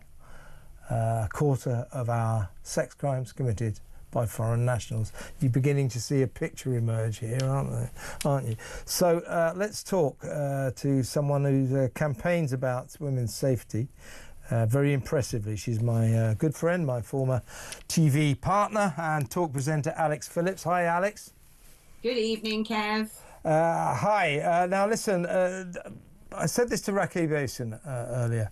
When you can accuse a government of this, which you can definitely accuse this Labour government of this, you can say, here, Keir, your migration policies are putting women in danger in this country. Your migration policies of allowing thousands and thousands and thousands of young men from foreign cultures about whom we know nothing into the country to stay has made this country, has made Great Britain a very unsafe place for women. If you can say that to a government, then that government should be looking at itself and thinking we've got to do something about this. Instead, it does nothing. It just says we're going to smash the gangs. Women are not safe in this country because of this government's migration policies. Your thoughts? Yeah, this government and successive governments. I mean, the Casey report is absolutely damning, isn't it? It has shown that allowing all of these men from countries that frankly think of women as animals coming to the UK, they're going to suddenly have some sort of brain bleach and adapt all of our policies and ways of life. The thing is, we do know something about these undocumented young men. What we know is they come from countries with an appalling record of treatment of women. We know that. We know that's what's happening in Syria. We know that's what's happening in Afghanistan. We know that's what's happening in North Africa. We know that's what's happening in many of the barbaric medieval parts of the developing world from where these people are coming. And I don't know why we are supposed to be accommodating them. What have we done that means that we have to be the one to open our arms and say, come in, all ye charity cases? And the thing is this, if you've come from a country where women can't even show an ankle, where women aren't allowed outside without an escort, where, frankly, any sort of a hint of sexual liberty among their womenkind would be penalised extremely heavily. And then they come to our shores, where, if anything, we've gone in the opposite direction and embraced a sort of neo-hyper sort of sexuality with pornography and Bonnie Blue and all the rest of it. What do you think's going to happen? I mean, and the thing is that I think Robert Bates is an absolute hero. I love that man. Look at the great work he's doing. Look at the fact he's now being able to give women the empirical data they've needed because they're not listened to. When I first turned around and said, when I walk down the street, guess what? It's men who discernibly aren't from this country who are harassing me and following me. So many women got in touch and said, well, yeah, obviously, this is happening to me all the time. We shouldn't have to present empirical data and statistics to be heard and then, of course, still ignored. But unfortunately, that seems to be the way it goes. But this empirical data is on convictions only. It doesn't actually take into consideration the men who, leer at you, who trail you down the street, who come up in, when you're in your pajamas buying your groceries at the convenience store, they're like, hey, beautiful, hey, talk to me. It doesn't actually include all of that. And that is the sort of stuff, actually, it's that low-level constant harassment that makes you start questioning what you wear when you leave the house. And this is how women in the countries where these men have come from must feel all the time. If I want to avoid their advances, I've got to dress up like a ghost. Well, yes. And in terms of what's happening, these people, these guys that come over here undocumented, unchecked and allowed to stay, and Robert was pointing out, he said it's not just the illegals, the people who come across on small boats and sort of break into our country unlawfully at quite a high rate of knots. I mean, thousands and thousands of them, 2,222 in the last 6 days alone. You've got to look also to our system in terms of letting legal migrants in, and we let about 1 million a year of legal migrants in. And Robert says he checked out the visa application. It basically says, you know, for blokes, it goes, have you committed any crimes, sex crimes or anything? So they just go, no, and that's it. So we don't, it's not just the illegals we don't check. We don't check the hundreds and hundreds of thousands of legals as well. Now, this policy, as I said to you at the outset, is putting you and all your fellow women in this country in great danger. And the fact we have a government that doesn't seem to even want to talk about this is extraordinary. And let's also bear in mind that Baroness Casey has made it clear, something that I know Starmer will be mortified by, but it's true, that the migrant crisis is now integral to the rape gang scandal.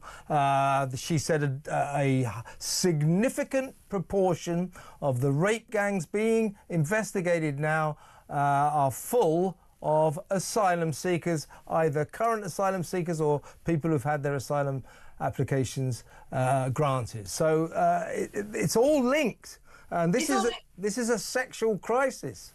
It is. It's almost a sexual genocide if you consider the rape gangs involved. And, you know, I despair, because it's not like this requires any sort of evidential backup. It doesn't exactly require much more than the wit of man to realise what is happening with this toxic culture of bringing men in from countries where, frankly, their attitudes to women are barbaric. You know, you turn on the telly box every 5 seconds, there's a UNICEF advert or a WaterAid advert or an Oxfam advert going, oh, look, there's poor little Fatima with flies in her eyes. She's 9 years old. She's going to be married to gnarly old Mohammed, who's 80 and round to his 5th wife, and she's crying because she doesn't want it to happen. We must send money to these countries to stop that. But we're not. We're bringing the men from those countries and importing those sorts of crazy ideologies here. And also, when it comes to the men coming over on small boats, they're put up in 4-star hotels with nothing to do. Like, they're given food, they're given internet access and nothing else to do. So what do you imagine a load of 20-year-old boys all sort of hanging out in these hotels with not much to do are going to get up to? I mean, with internet access, I'm sure they will be exposed to the sort of, you know, a more edgy side of the UK pornographic culture. And then they're going to think, where can I go and see some of these delightful young women in their skimpy clothes on a night out? Or they're going to think, I know where I'm going to find them. They're down there. They're coming out of that school. All these lovely young girls, you know, girls in our countries don't go to schools, let alone do they have false eyelashes and lipstick and roll their skirts up the minute they're outside the school gate. What do you think these men are going to do? Sit there like Benedictine monks? I mean, it's utterly ridiculous. And yet, you know, I was speaking to someone the other day and said, oh, it's okay, because when they get here, we tell them that, you know, in the UK, you're not supposed to go and approach women and you're not supposed to get in their personal... How about just don't come here? You know, I look at what Trump is doing with these travel bans, saying to countries, unless you accept deportees, unless you sort out your vetting of people, unless you sort out X, Y, Z in your country, there will be a travel ban on people from your nation. And I'm thinking, why in the UK are we not doing the same? Why are we not saying to countries that are massively overrepresented in certain crimes, such as Albania, and that isn't necessarily sex crime, although trafficking is very much up their alleyway, but why are we not looking at some of these other countries, such as Pakistan, such as Sudan, such as Somalia, and saying, no more of you, thank you very much, because actually I don't see what you're contributing. You actually tend to bring harm. I just, you know, it's a bit like a front door policy of your own home. You don't just leave your front door open and let any old moron off the street come in, rob your telly, kidnap your daughter, steal the food out your fridge. You decide who comes into your house based upon whether they're a welcome guest, if they're going to treat your house well, whether you feel safe allowing this person into your own home, or this is my home.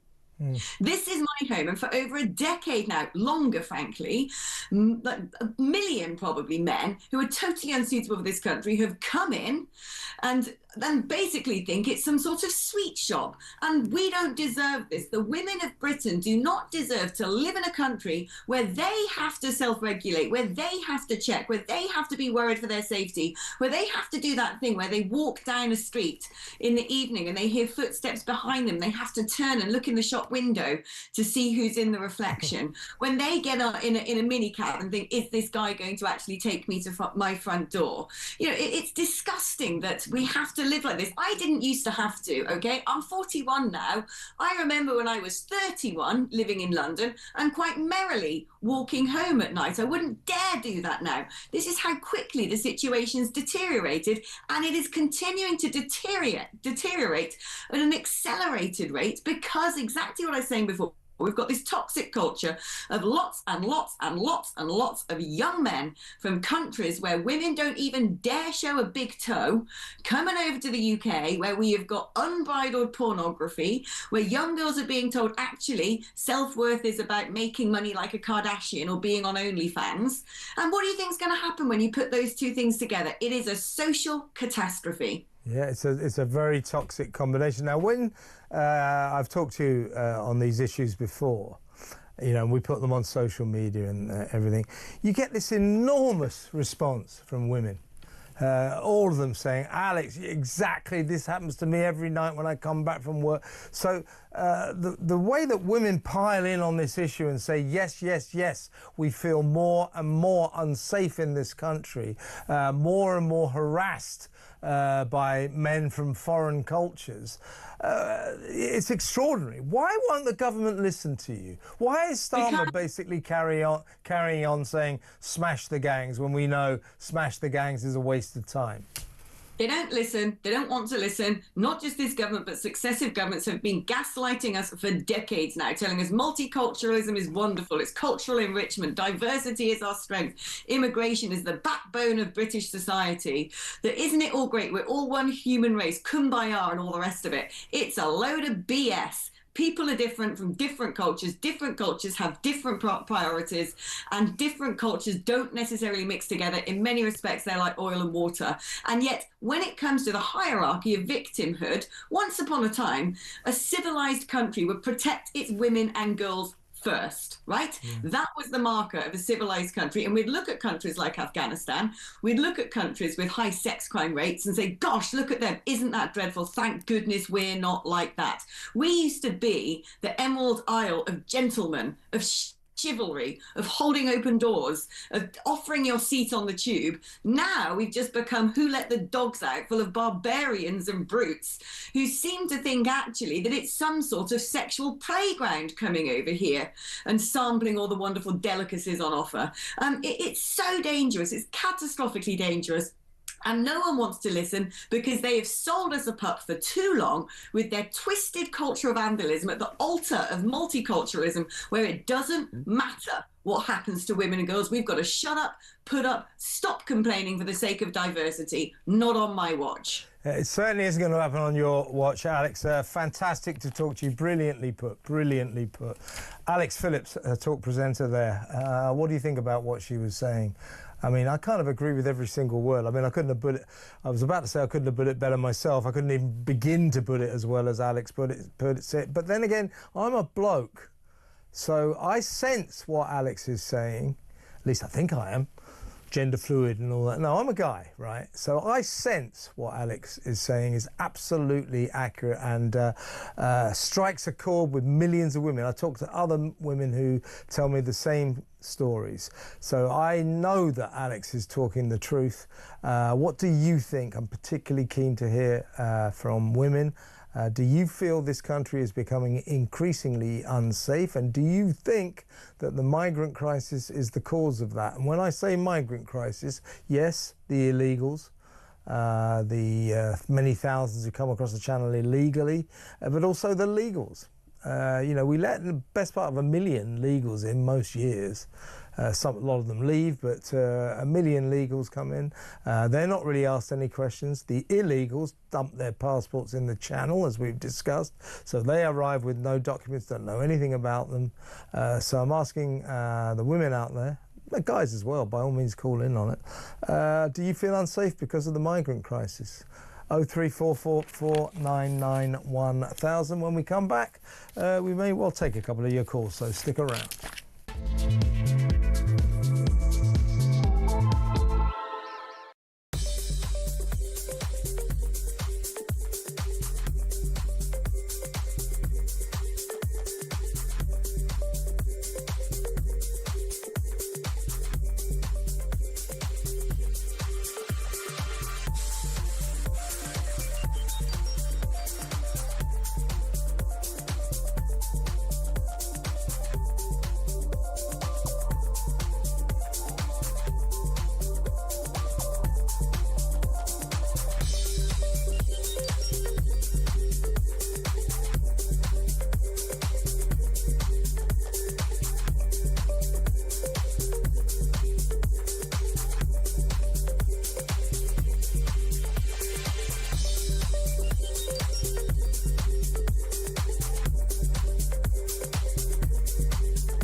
across the UK, on DAB+, on your smart speaker, on your smart TV, and on your side. This is Talk. Welcome back. Now, very quietly and suddenly, it seems, a quite a major change in our abortion laws happened over the past couple of days today. And that is that from now on, all abortions have been decriminalised. Obviously, I think it's 24 weeks is the legal boundary from when women can have abortions. And let's put our card on the table. Every woman, or my cards if you like, every woman has a right to make decisions about her own body as far as I'm concerned. 24 weeks, though, is deemed to be the safe legal limit for an abortion. So get it before 24 weeks, nobody else's business. If you get it after that, hitherto, it's been against the law. You know, so if you've got someone who's 6-7 months pregnant or something and they decide, oh, I've changed my mind, until today, if they just went off and got some abortion somehow, somewhere, that would be against the law. And I think a lot of people will say, well, that makes sense. You know, can't have people changing their minds at 7 months or something. Dangerous to the mother and dangerous to the unborn child, obviously. But no more. Also, using pills to terminate pregnancy outside of the rules. In other words, if you're, say, 6 months pregnant or something like that, will no longer be against the law. The offence of inducing a miscarriage until today carried a potential maximum sentence of life imprisonment. That seems a bit steep. But I think that a lot of people, I don't know what you feel about this, everyone, let me know, 03444991000. Whatever you feel about this, I think a lot of people, including me, feel, well, where was the discussion on this? Where was the debate? Suddenly, boom, it's happened. Now, I don't think many women who are 6 months, 7 months pregnant will decide to terminate, you know, in any circumstances. But until today, should they have done that, which I think women should be discouraged from doing, but should they have done that, it was against the law. You could face prosecution. Now they can just do it. So I'm not sure whether this is a good development or not. But either way, it seems to me there was very little discussion, very little debate on what actually amounts to quite a fundamental legal change on abortion. Let's talk to a political commentator, Fleur Meston. Fleur, welcome to the show. Where do you stand on this, first of all? We'll discuss how little it seemed to be debated in just a minute. But do you agree with me that, you know, there's something uncomfortable about the idea of, say, a woman who's 7 months pregnant deciding, I've changed my mind, I think I'll get rid of this kid. Are you uncomfortable with that? Absolutely, and I think following on from your conversation with Alex just previously, this is putting women in danger. With the current situation brought in during lockdown, women can have abortions at home using pills. And that does not require an in-person consultation with the doctor. So some women have misled the doctor about how far along they are, and they don't have any scans to check the gestational age, meaning that there have been some cases of women taking the abortion pills much later than the 10-week limit to have an at-home medical abortion.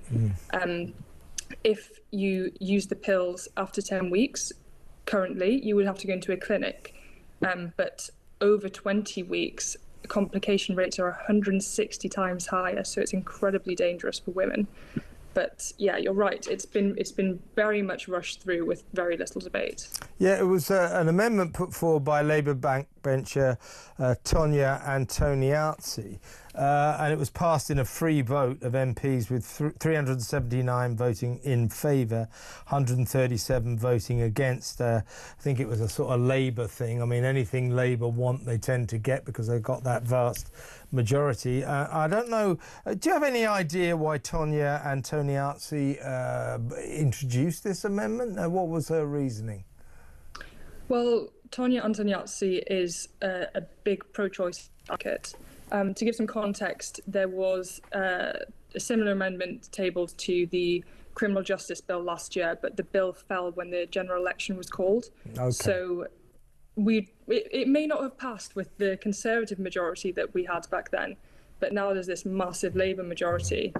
There were two amendments tabled, one by Stella Creasy, which was much more extreme and would have enshrined abortion as a human right, meaning no future ministers could overturn this change. So what they've done is the government bill, the crime and policing bill, which is generally about protecting shop workers and prostitution and child sexual exploitation, has been hijacked by two women who are massive pro-choice advocates. And that's why it's come in so quickly. They weren't debated at committee stage, they were brought in just for report stage, which was over 2 days to debate all of the amendments to the bill. So they just put all of the abortion ones on one day. Because of other amendments having to be voted for, there ended up being just 46 minutes of actual debate on this. And I think that is unbelievable. Crazy. It's for something that so many MPs were unaware of, the public seemed to be completely unaware of. And if you look at the other free vote issue going on at the minute about assisted suicide, that's had hours and hours. I mean, it's been over 6 months that's been going on, because it's something which has to be really thought through. It's a huge societal change, but not for this one. No, but I mean, I'm pro-choice. You know, I think a woman's got a right to make her own decisions about her own body. But I think there should be legal deterrence for women who sort of change their minds at 8 months or something. And now, you know, there aren't. I mean, I don't quite understand the thinking of that, because the number of women, say 7 months, let's be a bit more realistic, you know, who might make this decision, oh, I've changed my mind, that's going to be pretty low in any circumstances. However, you know, I think it's a good idea that the state makes its position clear on this. We do not encourage, in fact, we deter abortions after 24 months, because 24 weeks, because at that point it becomes potentially medically dangerous for both the mother and the unborn child. So this is a question of medical safety, isn't it? So being pro-choice is one thing, but being make a decision when you're 8 months pregnant if you feel like it, that's not the standard issue pro-choice position. It's extremism, I would suggest. It is, and we already do have the most liberal abortion time limit in Europe. It's double the EU average, which is 12 weeks. Ours is 24 weeks, despite babies being viable and can be able to survive at 22 weeks. So there's a bit of a disparity there already. But it's because during lockdown we brought in these at-home abortions and then made them permanent, which has led to some women having abortions at later term. And it is incredibly dangerous. But I would push back slightly on your position that you may support a woman making decisions about her own body, but in an abortion there are two bodies involved. There's the body of the unborn baby and the woman. And I think the unborn baby is especially vulnerable because they can't stand up for themselves. Yeah. Well, you know, fair play. I mean, you know, we could debate that. That's the age-old debate. You know, we're on the different side of the fence there. But after 24 weeks, you and I, we joined forces in objecting or protesting the idea that, you know, you can just terminate a pregnancy whenever you feel like it. I just don't understand the thinking there. That is medically dangerous. What is going on here?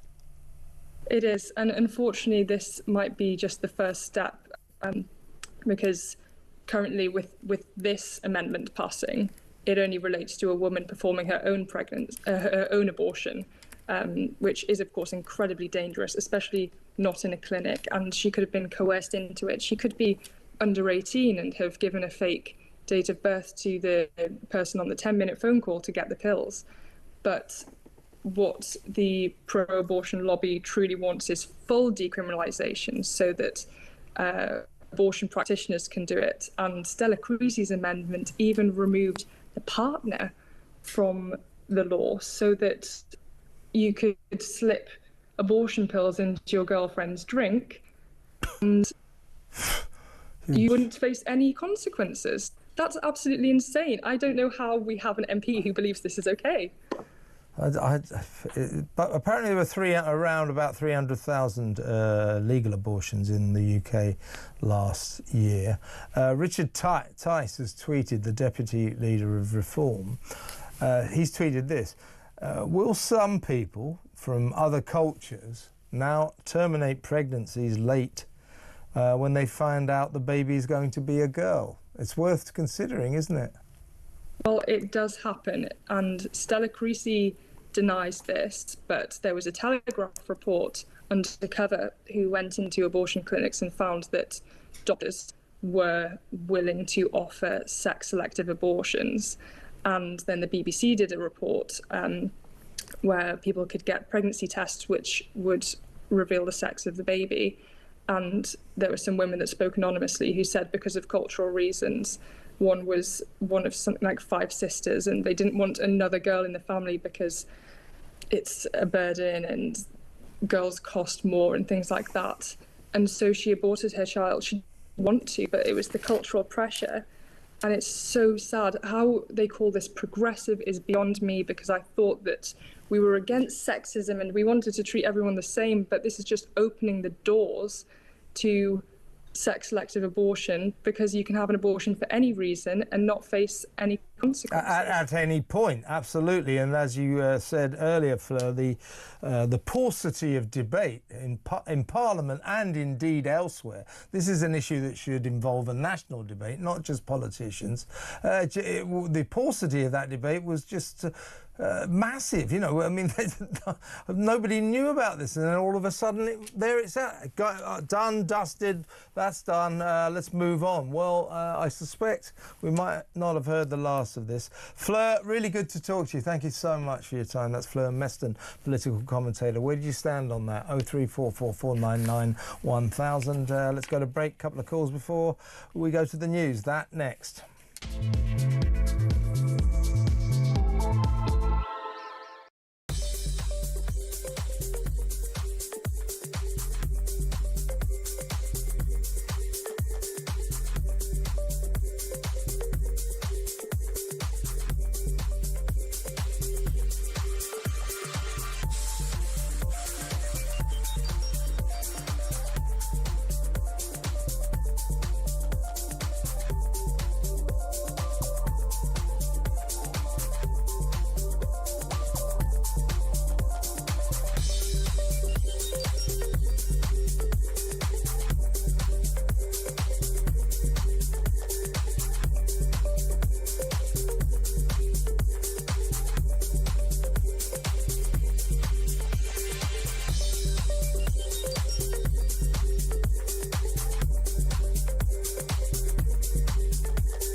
And talking about the detail, suddenly Keir Starmer's gone, yep, let's do one then.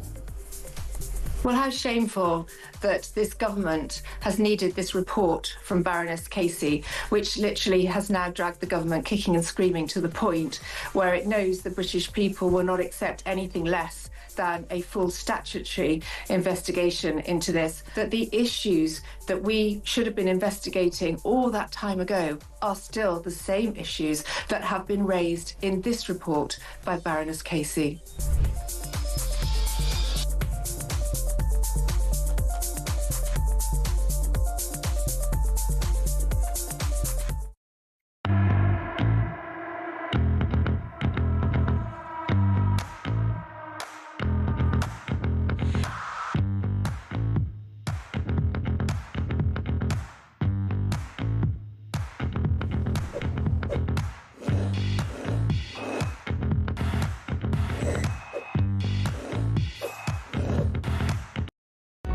Across the UK, on DAB+, on your smart speaker, on your smart TV, and on your side. This is Talk.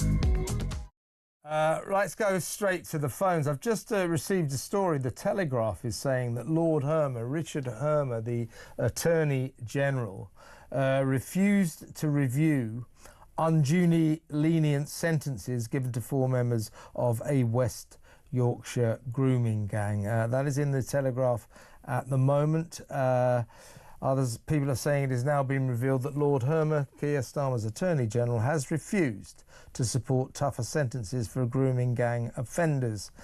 There are calls now for Hermer to resign. So this is a gang, a grooming gang, clearly. Yes, I'm looking at them. These are definitely Muslim men of almost certainly Pakistani heritage.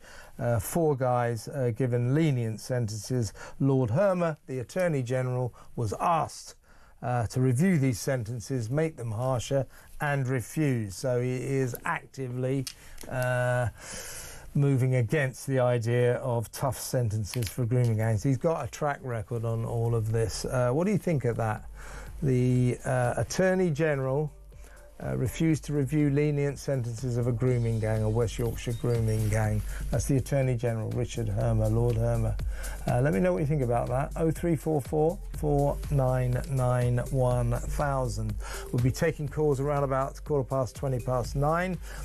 In the meantime, when we come back after the news, we're going to talk to military expert Simon Diggins about what's going on in the Middle East, what's going on in Iran, in Israel. Will America join the fight? What exactly is happening? Is the Mad Mullah's tyrannical Iranian regime about to fall?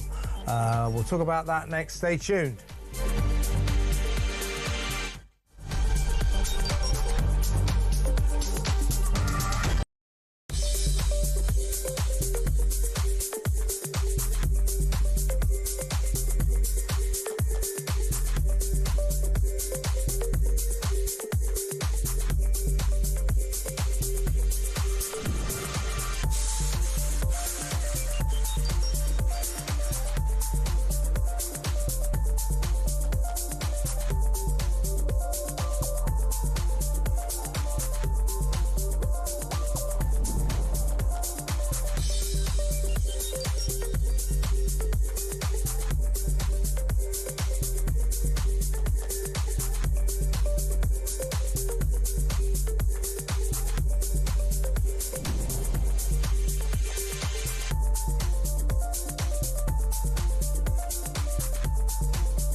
across the UK, on DAB+, on your smart speaker, on your smart TV, and on your side.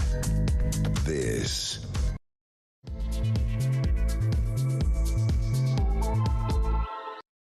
welcome back. As I say, taking your calls in about 20 minutes. Let me know what you think about the rape gang scandal. Lord Hermer, the Attorney General, we now learn, refused to review some very lenient sentences for a West Yorkshire rape gang.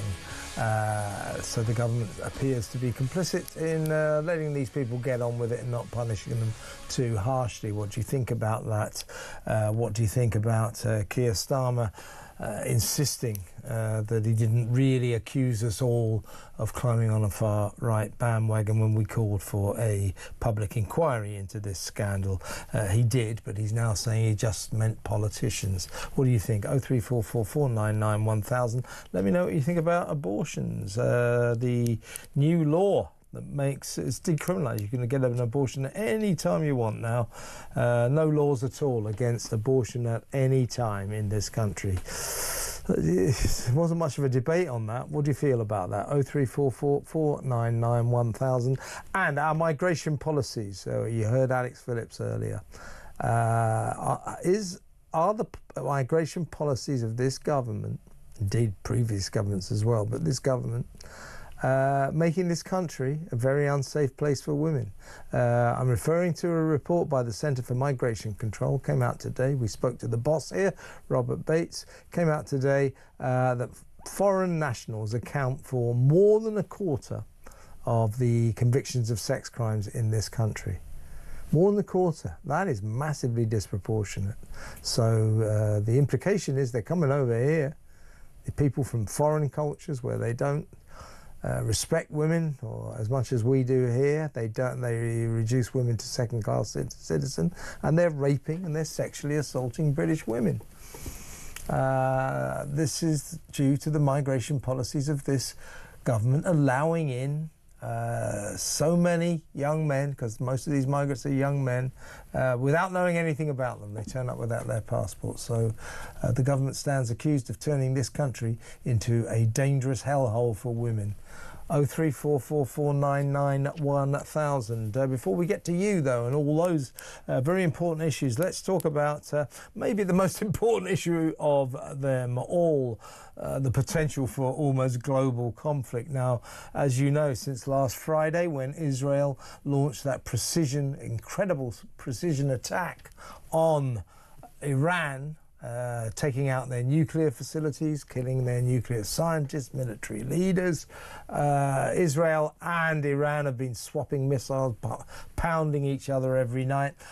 Israel believing, Netanyahu believing, that the mad mullah's tyrannical regime in Iran may be on the point of collapsing, that Ayatollah Ali Khamenei, who's been in power since 1989, he's 86 years old, maybe on the brink. It might all nearly be over for him and his regime.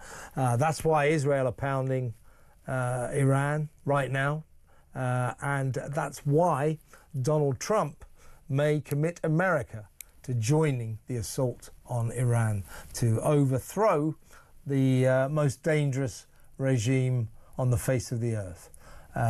They've already neutralised it, hopefully, in terms of nuclear power, but they've got a lot of weapons. So what's happening now? Where are we heading? What kind of peril are we in? Let's talk to a defence analyst, Colonel Simon Diggins. Simon, thanks for joining us. My pleasure. Let's have a look at Donald Trump. I mean, he's speaking in riddles and rhymes as usual. Let's have a quick look at what the president's up to right now. Will you strike the Iranian nuclear component? And what time exactly, sir? Sir, would you strike it? Would you please inform us so we can be there and watch? I mean, you don't know that I'm going to even do it. You don't know. I may do it. I may not do it. I mean, nobody knows what I'm going to do. I can tell you this, that Iran's got a lot of trouble, and they want to negotiate. And I said, why didn't you negotiate with me before? All this death and destruction. Why didn't you negotiate? I said to the people, why didn't you negotiate with me 2 weeks ago? You could have done fine. You would have had a country. It's very sad to watch this. I mean, I've never seen anything like it. It's so, you know, everyone thought it was going to be the reverse. I didn't think so. And I was telling them, you gotta do something. You gotta negotiate. Well, Simon, subsequent to that rather strange outburst, the president has said that a diplomatic solution could still be found, a deal could still be struck. Where do you think we are in terms of the possibility of America joining Israel in this assault on Iran? The reason I think it's possible is this, that Netanyahu senses the Iranian regime is on the brink, that it's a lot weaker than anybody thought, and it might collapse. 70% of Iranians don't like You've frozen on me, mate. Yeah, don't like the Ayatollah too much. Now, Donald Trump loves to be on the winning side. If he senses that Netanyahu's right, then perhaps he might join in. What's your thoughts on that? Yeah. There is every possibility he'll do that. There is a conversation, there's a discussion that the idea that there'd be a meeting on Sunday and then the attack on Friday was kind of good cop, bad cop routine between Netanyahu and President Trump.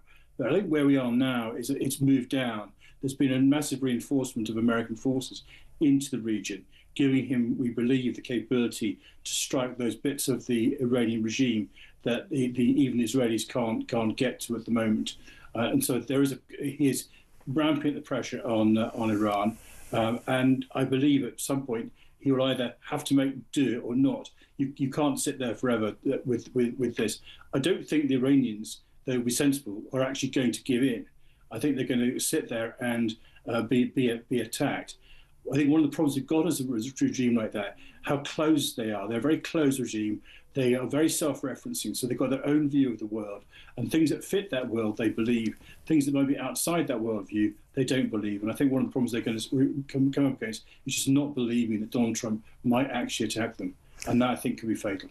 But in terms of Donald and, of course, Israel, my understanding of the situation is this, that Ayatollah Khamenei, who's been in power since 1989, he's 86 years old, he knows that politically he's quite weak in Iran. I think we've proved over the last few days that I suspect that Iran is almost militarily weaker than the world thought, although it's got quite a store of missiles. Let's not dismiss them out of hand yet. But the Iranians, Khamenei and the rest of them, the mad mullahs, they're in an existential battle for survival. And if they don't throw everything at this, they realise they'll be destroyed. Now, there's nothing more dangerous than a cornered rat, and this lot are cornered rats, aren't they? They are, but they're cornered rats have had quite a lot of teeth removed. I mean, the Israeli operations last year, particularly the October operations, when they took out a very large portion of Iran's air defences, has basically kind of created, if like a military gap into which the current attack can take place. But it's whether they recognise it. I mean, whether they kind of recognise Saddam right up to the very last moment. You'll remember Comical Ali in 2003 were convinced that they were going to launch death and devastation upon the attacking forces. And I think they just might believe that that's actually the case. But they are actually militarily much weaker. But it's whether Donald Trump is prepared to live with the consequences, not simply of sort of defanging the current Iranian regime, which I think would be reasonably possible and could be possible. But what happens then if that regime completely collapses? And how are we going to deal with the consequences of that? And I think that is the thing that's really stopping him at the moment. That and the pressure from some of his Republican supporters that he said, and that was part of his election promise, he would not get America involved again in another forever war. I think that's where the concern is at the moment. We can defang the theocratic regime that's in the terrorist regime, but actually what do we do if that regime collapses? Who's going to take their place? And how are we going to deal with the consequences of the operation? So, in other words, they'll be making comparisons with the fall of Iraq and the capturing of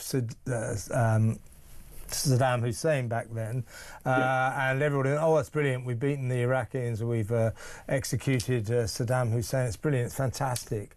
And then what happened? We were left with this kind of mosaic of chaos, the ramifications of which continue to this very day. So I assume that the geopolitical reality of the Iran situation is just that. If we kill Khamenei, as has been threatened, if we get rid of him, if we get rid of the mad mullahs and we destroy the Iranian tyrannical regime, what happens then? Well, and this is where we are struggling to find out what the future might be. Prior to the Iraq invasion, there had been a sort of, and effectively the Iraq invasion effectively take place over almost over a decade. So you have the Iran-Iraq war, you have the war in 1991, the Gulf War, followed by the 2003 operation. But in that intermediate period, there was a very strong effort made by the US particularly, but also allies, to understand what was going on inside Iraq. A similar effort has not had the opportunity to take place here inside Iran. So whether or not there are people we can talk to who can actually start to put the country back together again in a different direction, I think is one of the big questions that sits there. But against all the risks that we sit with, and you quite rightly outlined that all those risks are being dragged into a conflict which we don't know where the outcome will be, there is another problem, which is this. If we leave the current Iranian regime half defeated, which is basically where they are at the moment, there is absolutely no doubt in my mind that they will, as quickly as they possibly can, try and develop and acquire a nuclear weapon. And of course, they've got their friends. They've got their friends in the famous CRINC, the China, Russia, the North Korea group, Iran and North Korea. And they have got nuclear weapons. They might say, this is the missing bit of technology you need, and we can then help to put it in place. So the other dilemma is, actually, do we need to actually defeat them completely, take all those risks, because the alternative is a nuclear-armed Iran. And I personally think that's the bigger risk. The opportunity, therefore, created for us is to continue this attack and accept the consequences, because the alternative is frankly disastrous. There are reports right now, Richard, and doubtless we don't know exactly what's going on right now, but I think we can probably assume that, as has happened ever since last Friday, both countries will be exchanging missile fire at each other with fatal consequences. But there's a report here saying that an Iranian government jet has fled to Oman. And Iran, meanwhile, has been plunged into an internet blackout, and that Trump is weighing up his options. Meanwhile, Keir Starmer is chairing a Cobra meeting. I think we can forget all about the importance of that because we're not in the circle of intelligence anymore due to our palpable anti-Israel tendencies, or this government's tendencies. So never mind about Cobra. But this Iranian government jet fleeing to Oman, do you think that the Ayatollah might be on board? It could well be that. I mean, one of the things he said earlier on today, he put out a tweet, which I don't normally follow him, I can assure you, Kevin, but I was following him today. And about 2 o'clock this afternoon, he said that there would be a surprise tonight. That will be the surprise of centuries. Those are pretty much his exact words. Now, I think at the time, most people read that as a bit of kind of bloodthirsty war rhetoric from there. But perhaps the surprise would be that he flees and tries to establish a kind of peace settlement or some kind of peace agreement by going to the Oman.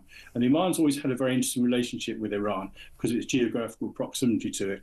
They've managed to keep lines of communication open with the Iranian regime, regardless of their otherwise distaste for what they do there. So it could well be that's what's going on at the moment. There's a delegation of Iranians flying to the Oman, which is a friendly country as far as we're concerned, the Americans, to try and talk to Americans about what a surrender might actually look like, rather than have the might and majesty of the US Air Force descending upon them.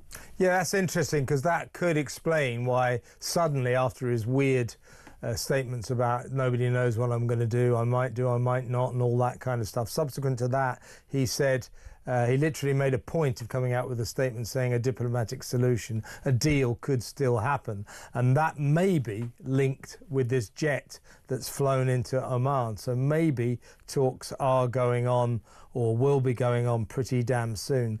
To go back to your point about what happens next in Iran, Netanyahu's calculation has always seemed to have been this. And he made this clear in a speech last week.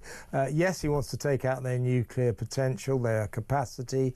Yes, he wants to take out their military leaders and their nuclear scientists. But he also said that he wanted to cause regime change there. He's working on the principle, as I said earlier, that 70% of Iranians are sick to death of this regime, this tyrannical, mad mullah regime. And if Israel sort of destroys the infrastructure, destroys the Ayatollah and his mullah mates, that the people will sort of spontaneously rise up and form a new government, a new free government.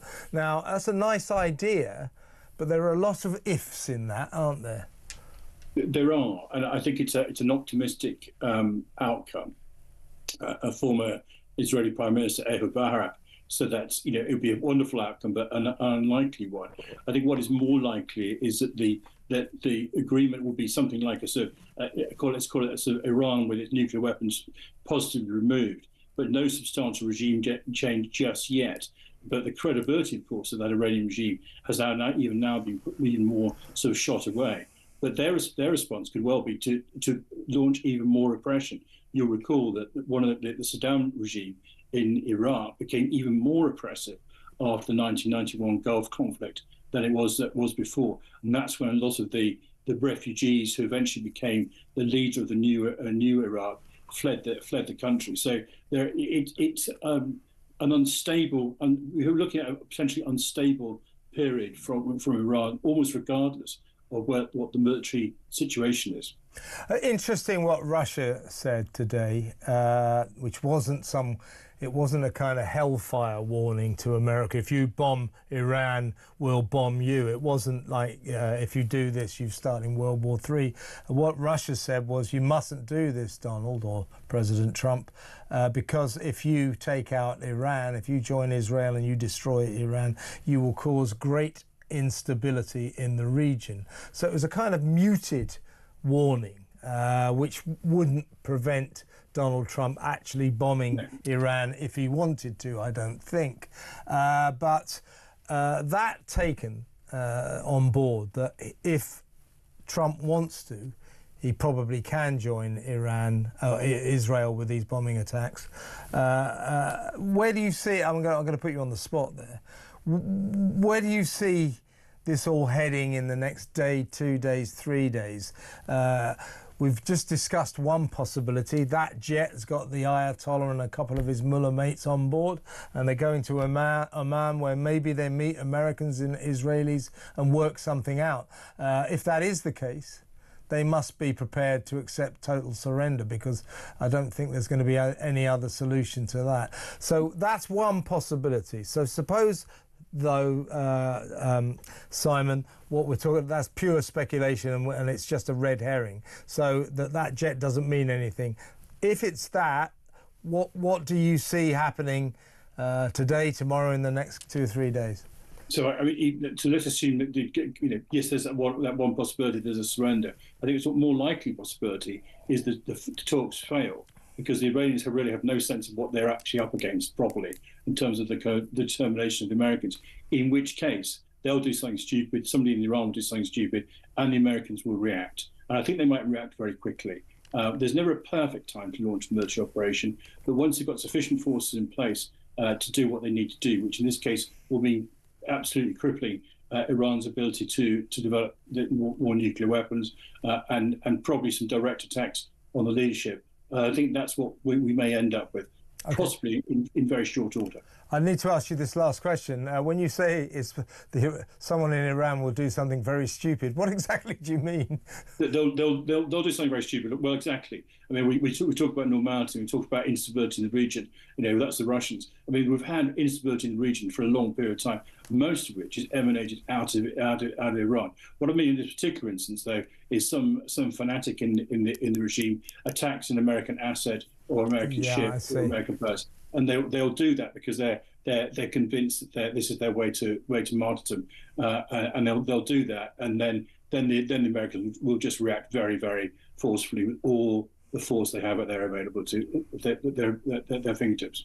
So I suppose this is the last question, really. I suppose that in Iran, what we're talking about is there are those fanatics who, as I say, I think will view this as existential. We're in a fight to the death, and if we die, so be it, we are martyrs.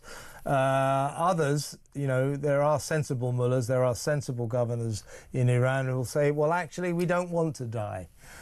So they will be the negotiators. So our hope would be that the sensible ones prevail. I hope so as well. I mean, I think the one thing that really particularly saddens me about what we're seeing with Iran over the last 40 years, this is a great civilization. The Persian people, their poetry, their culture, their history. This is a great world civilization that's been overlaid by this kind of poisonous perversion of Islam. And the net result of that is we've got instability across the Middle East. Let's find a way for the Iranian people to find their place in the sun again that does not require them to be destabilizing countries around the region or trying to eliminate Israel. Let's find a way forward, but it won't happen as long as you've got this veneer of this brutal, repressive, theocratic regime lying over the top of them. Well, one thing we can agree on, we agree on everything anyway, but generally we can agree on everything. This is a tinderbox situation and we're on the edge of something. Simon, excellent to talk to you as always. Simon Diggins there, defence analyst. What do you think's going to happen there? Let me know, 03444991000. I mean, it's a dangerous situation, but it's also fascinating. Let me know what you think. Let's go to break. Lots and lots of phone calls waiting. And also got lots of messages and some WhatsApp voice notes. So lots still to come. Stick around.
What we're seeing here is a real culture of death, and we're seeing an abolition of empathy.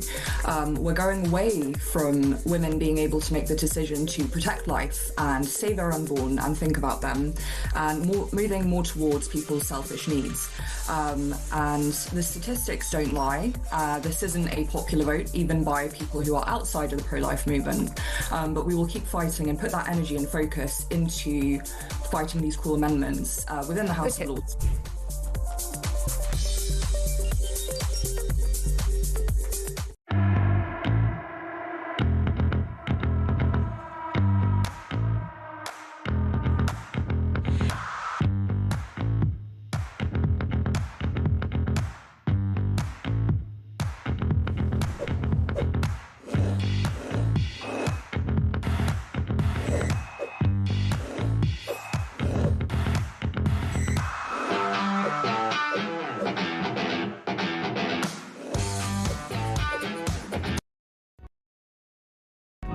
across the UK, on DAB+, on your smart speaker, on your smart TV, and on your side.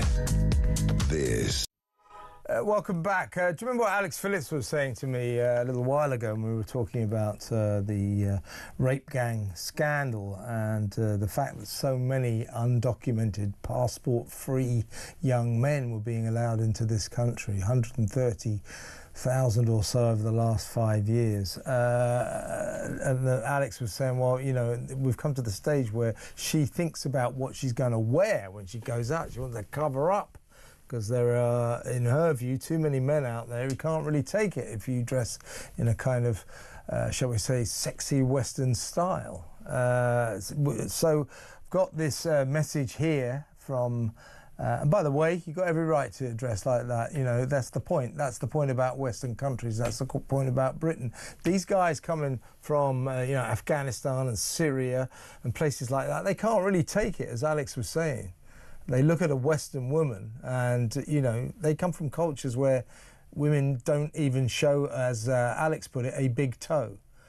So this is a recipe for disaster. Mixing these two cultures is a toxic cocktail, and we can see the results of it. A quarter of all sexual offence convictions over the last year were of foreign nationals. Anyway, KTC, Kate in London, writes this message to me.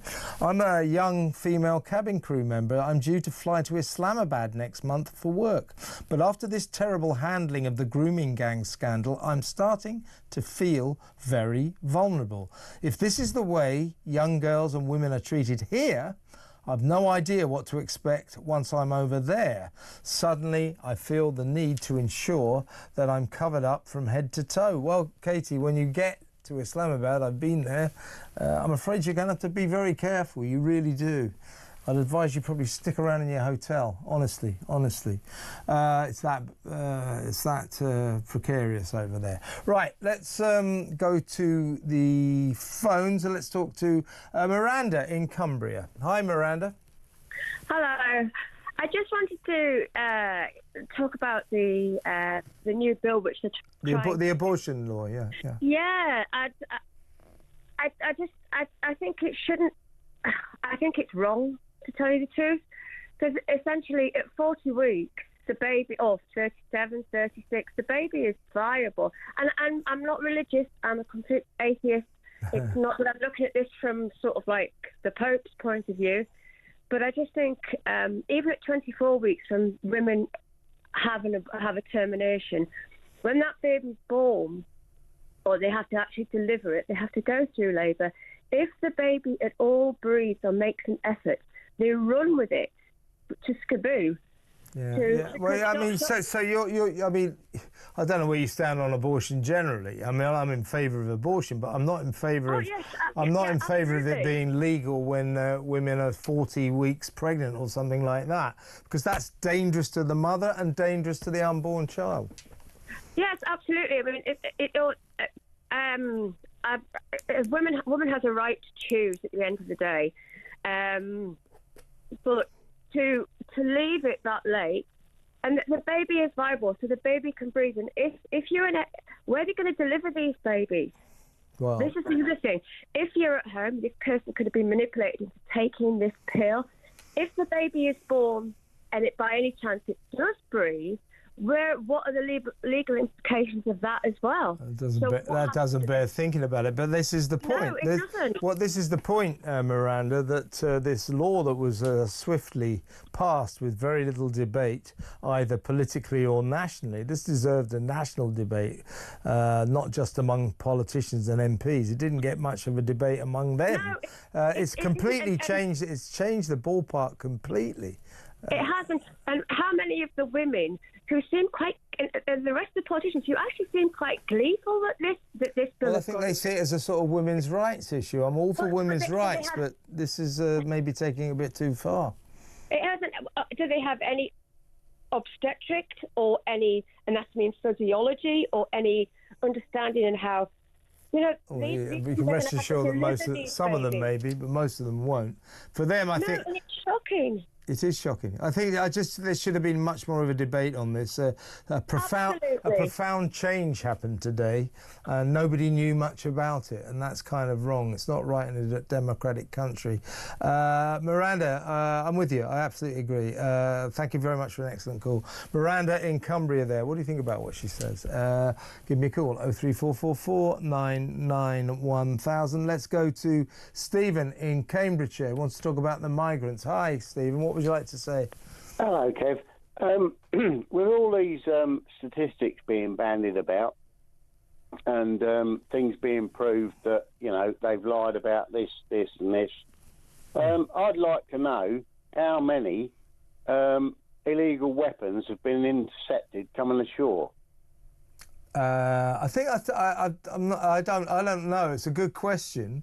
But I seem to recall stories, we'll look it up in a minute, but I seem to recall stories that some of them turn up with knives and that kind of thing. Yeah, no, but I remember 1 or 2 years ago, there was a boat with Kalashnikovs on it, or a lorry intercepted with Kalashnikovs on it. A lorry? And that's we're kind of different, out isn't it? now, Yeah, but we're finding out now that all these so-called lovely lads, you know, they're into all these nefarious deeds, if you like. Yeah. With like the 3 Iranians arrested. They turned out to be terrorists. Yeah. We learned today that more than a quarter of sex convictions for sex crimes were of foreign nationals. So this is what's going on right now. The problem is, I mean, weapons is one thing, but the essence of the problem, Stephen, is this: that we're letting in hundreds of thousands of young men about whom we know nothing. And there's a danger there, as we're finding out. Baroness Casey has linked asylum seekers to the rape gangs. So asylum seekers coming in that we don't know anything about, guess what? They go off and join rape gangs. So that's good, isn't it? Yeah, well, I watched Jeremy Kyle with Henry Bolton on, and he said that there have been boats intercepted with heroin and that on them, you know. So my point was, okay, so they're smuggling drugs, but how many nefarious boats have come across with weapons on them? Yeah, well, there's that to worry about, drugs to worry about, but mainly the main thing to worry about is the actual people on these boats, about whom we know nothing. But you're right, Stephen, there are so many elements to this. We've got to stop those boats because they're coming over with people on board that we know nothing about, and as you say, some of them are coming over with cargoes that we really ought to worry about, but we just don't stop them. So you know, therein lies your problem. But yes, good point, Stephen, thanks very much. Call me again. Stephen in Cambridgeshire there. Let's go to a break, and when we come back, more of your calls, more of your messages, and more of your WhatsApp, well, actually the first of your WhatsApp voice notes. We haven't played any yet, have we? But I've got a few of those for you as well, so stay tuned.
across the UK.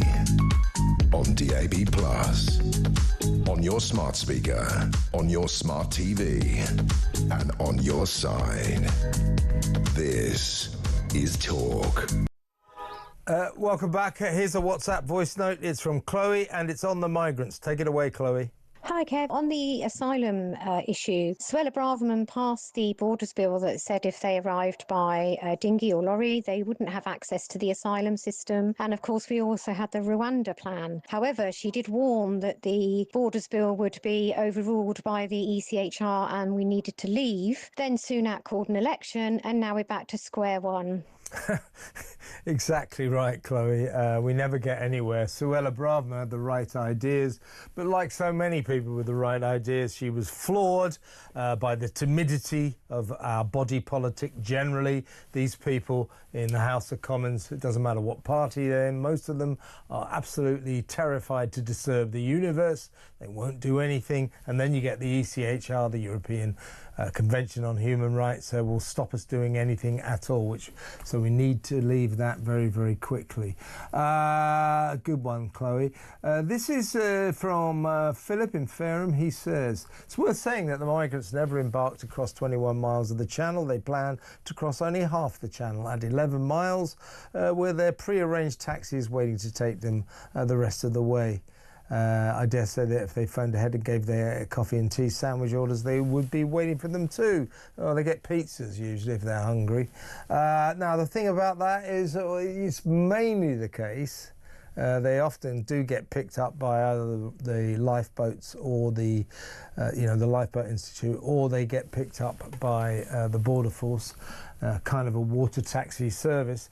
You've got to remember, Philip, some of them actually do get through. Not all. We don't catch them all. Some of them do get all the way across, and they never get caught. They just disappear into Britain. Here's another one from Philip saying a solution. If a migrant arrives with papers, he's probably genuine. If a migrant arrives with no papers, he's probably not genuine. Why else would he throw away his papers? Good point. So no papers means no asylum. Straightforward and simple. That's what I said. That's exactly what I said. Surely, at the very least, we could say, if you haven't got a passport, you've got no chance, you're not getting considered for asylum. Because we know what they do. It's like 80% of them. They just chuck their passports into the English Channel. Let's go to break and take some more calls when we come back.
Mum took her to a GP. Her GP sent her straight up to Blackburn Hospital and rang Blackburn Hospital. They put her straight on the other ICU unit and put her in an induced coma. And then every time I rung up, she seemed to be like no better. She'd just come off one about 2 weeks early. So you were expecting the same, that eventually she'll come round. And they said, we're reducing her sedation. And I'm thinking, they're bringing her round because I don't know whether you know or not, they bring them round very, very slowly because they bring them round too fast. It does a lot of damage. Absolutely.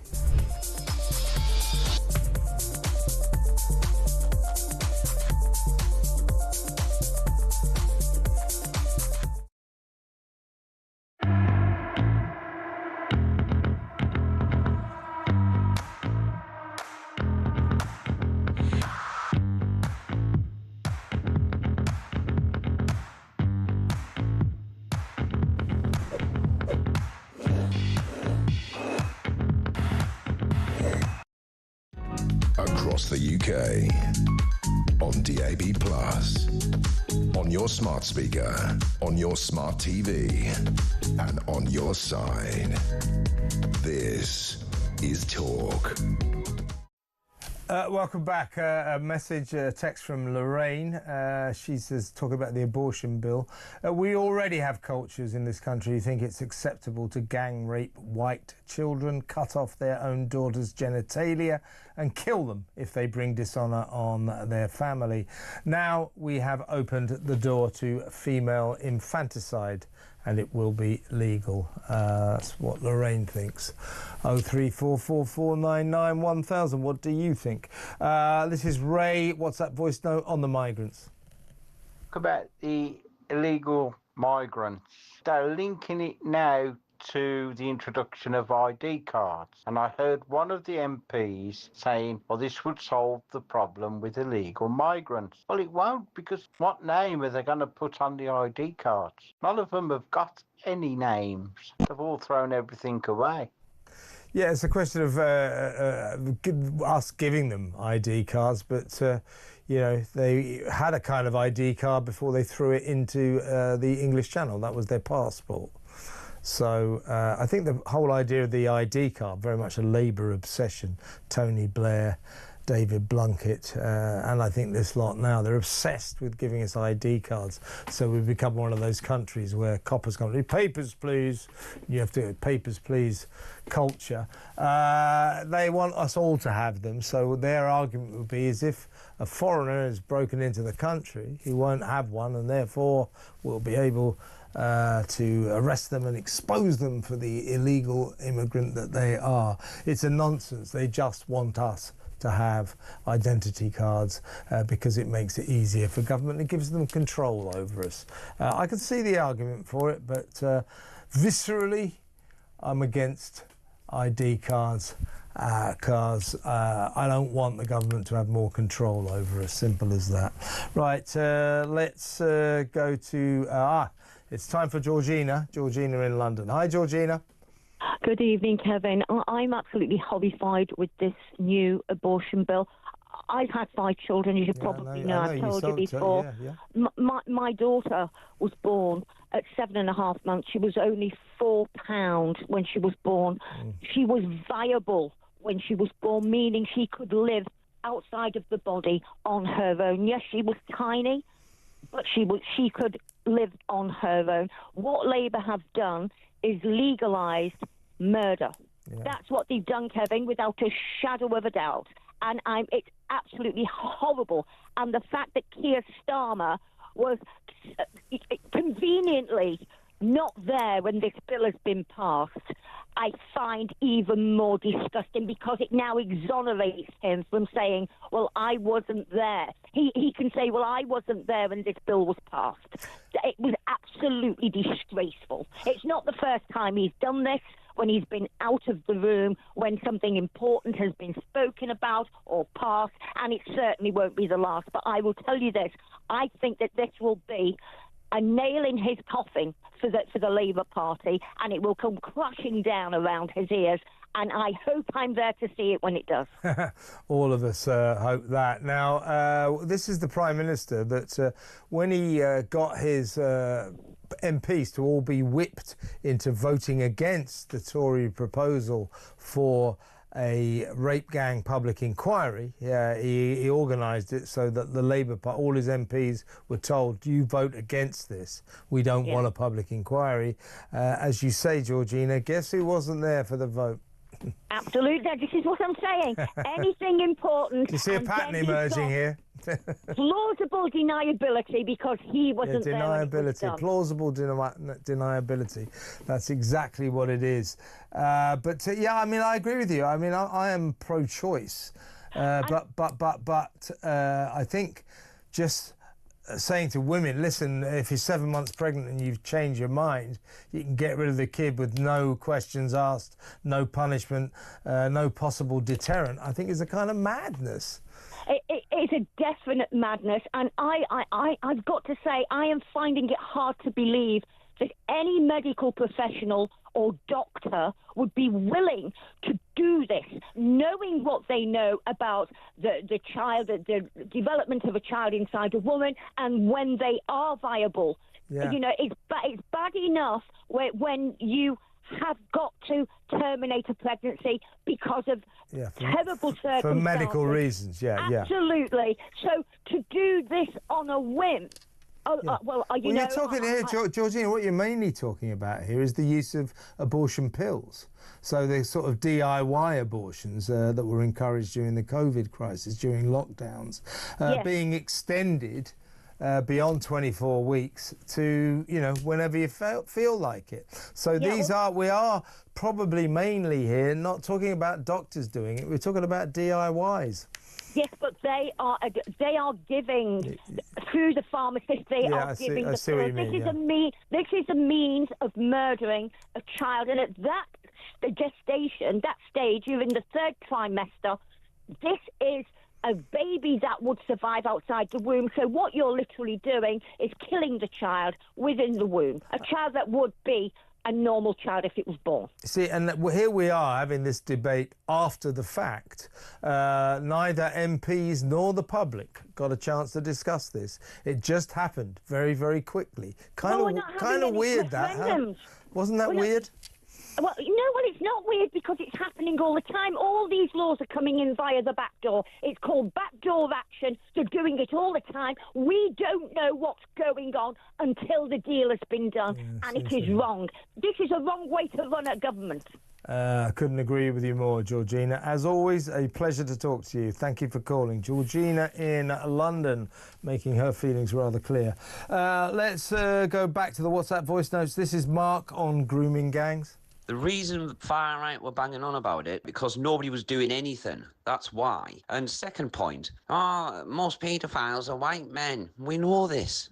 It's a given fact. Most paedophiles in this country are white men. We know that. But you see, the problem is, isn't it? Let's say the elephant in the room. When the white man's identified for doing those kind of things, they get banged up. Nobody covers it up. Well, it's a good point, Mark. I mean, when they say, well, the most rapes, most paedophile offences are in this country are committed by white men. That's because most men in this country are white men. You know, that's that's statistically consistent with the number of white men in the country. So that's a sort of ludicrous point to make. And when they say there's no real evidence that the majority of the rape gang members were Muslim men of Pakistani heritage. Well, the ones that we know about, nearly all of them were. But bizarrely, ridiculously and obviously, clearly for a reason, 2/3 of these rapes, the ethnicity of the perpetrator was not recorded. And we know why that was, don't we? Let's go back to the phones. Let's talk to Kay in Welwyn Garden City. Hello, Kay. Hello, Kevin. How are you? I'm all right. You want to talk about the migrant crisis? What would you like to say? I actually wanted to say I was actually at one point a landed immigrant myself in Canada. I lived in Canada for 15 years. What? And then when I came back, to Britain, I was told when I was trying to seek help that I was a person from abroad and I had to wait 6 months before I could get anything. Wait a second, Kate. Well, you were a legal migrant in Canada. No. They was illegal. You're an illegal migrant. Okay. No, they call you a landed immigrant. So okay. When I went over there, $1,500 had to be paid for me to stay there, so that if I'd gotten any financial problem, the person that had paid that would then get me out of trouble. And then, but I was married at that time, and so it kind of. Okay. Anyway, you came back here. 15 years later, I was told that as I was a person from abroad, I had to wait 6 months to get any help.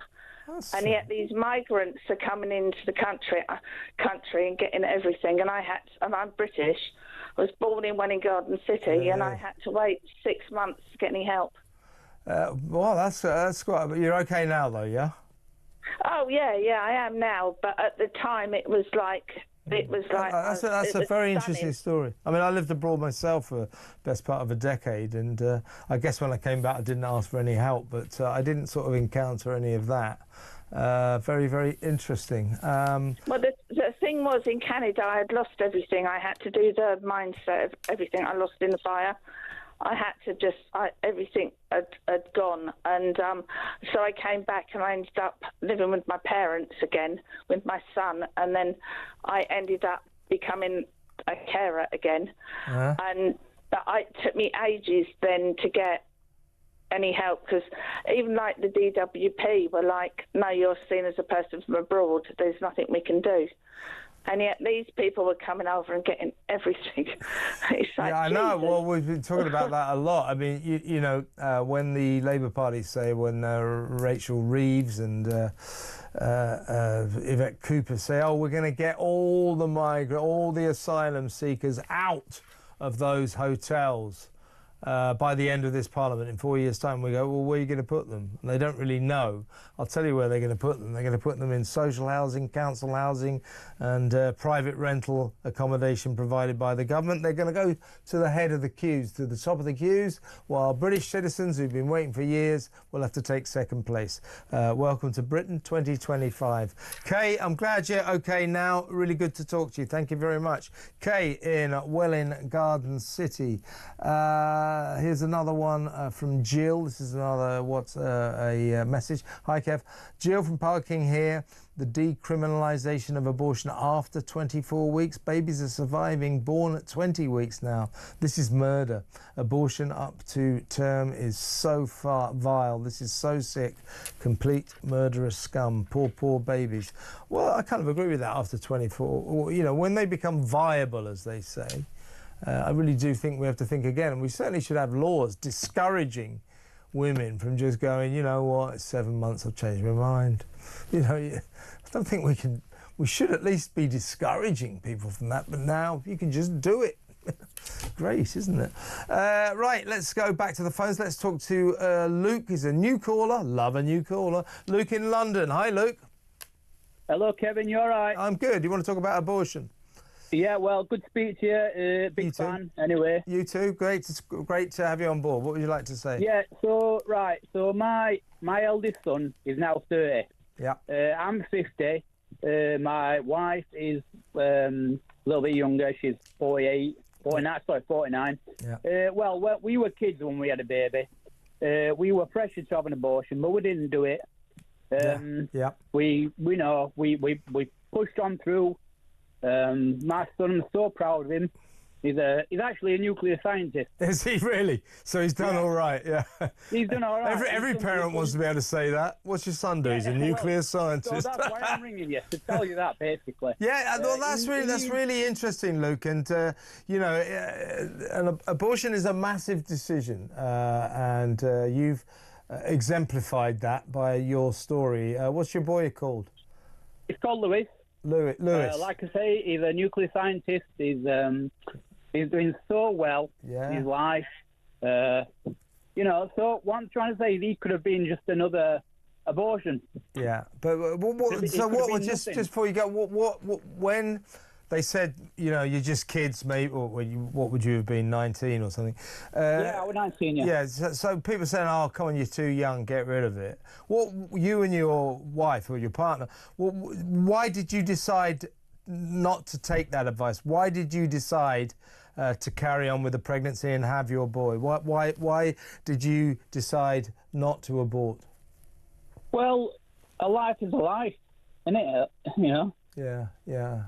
Basically, you know, I could never, ever kill a child just because you want to... Because it was inconvenient for you, yeah, I know what you mean. Yeah, and, you know, people say, oh, well, it's a woman's choice and this and that. I get that, but is it really? Because is that how nature intended things to happen? Yeah, you know, at the end of the day, if a woman gets pregnant, that is nature. And you know, when people say, well, it's a woman's choice, well, that's a woman's choice because science and things are now able to terminate a pregnancy. But really, that is not Yeah, I'm not religious. I know what you mean. I mean, I'm for, I'm pro-choice, but once you get past 24 weeks, I think there should be discouragements for any woman considering terminating a pregnancy when they're, say, 7 months pregnant, just because they change their minds. I think there should be legal deterrents there. I totally agree with you. And your story about Lewis, is it? Nuclear scientist, 30 years old. Amazing, Luke. You made the right decision, obviously. Regards to you, your wife and your son. Thanks very much. Excellent call. Call me again. Let's go to George in Dunfermline. George, you want to talk about grooming gangs? What would you like to say? Well, what I'd like to say was that I'm probably the first person to say this on your show, or any of talkTV, is I thoroughly now admire Keir Starmer as a politician. Yes. Because he did a complete U-turn and fled the country. Yes. And left it to his deputy to take all the flack. I think that is excellent. Yeah, that's a typical. I mean, the U-turn is really interesting. I mean, it's a screeching U-turn. It's become very much the hallmark of his premiership. The winter fuel allowance, screeching U-turn. Now, the grooming gang inquiry, screeching U-turn. I just think that he just was left no choice. I think he thought that Louise Casey's report would give him the ammunition he needed to say, you see, I was right. We don't need a rape gang public inquiry. Only Louise Casey, to her enormous credit, took one look at this situation and thought, we sure as hell do need a public inquiry. So he didn't get what he was after. He got a report that gave him no choice whatsoever. He had to call a public inquiry. I think he's still not happy about it. He wished he didn't have to do it because what's going to come out is not going to make Labour look good, because it's all about Labour administrations, local councils, where all of this happens.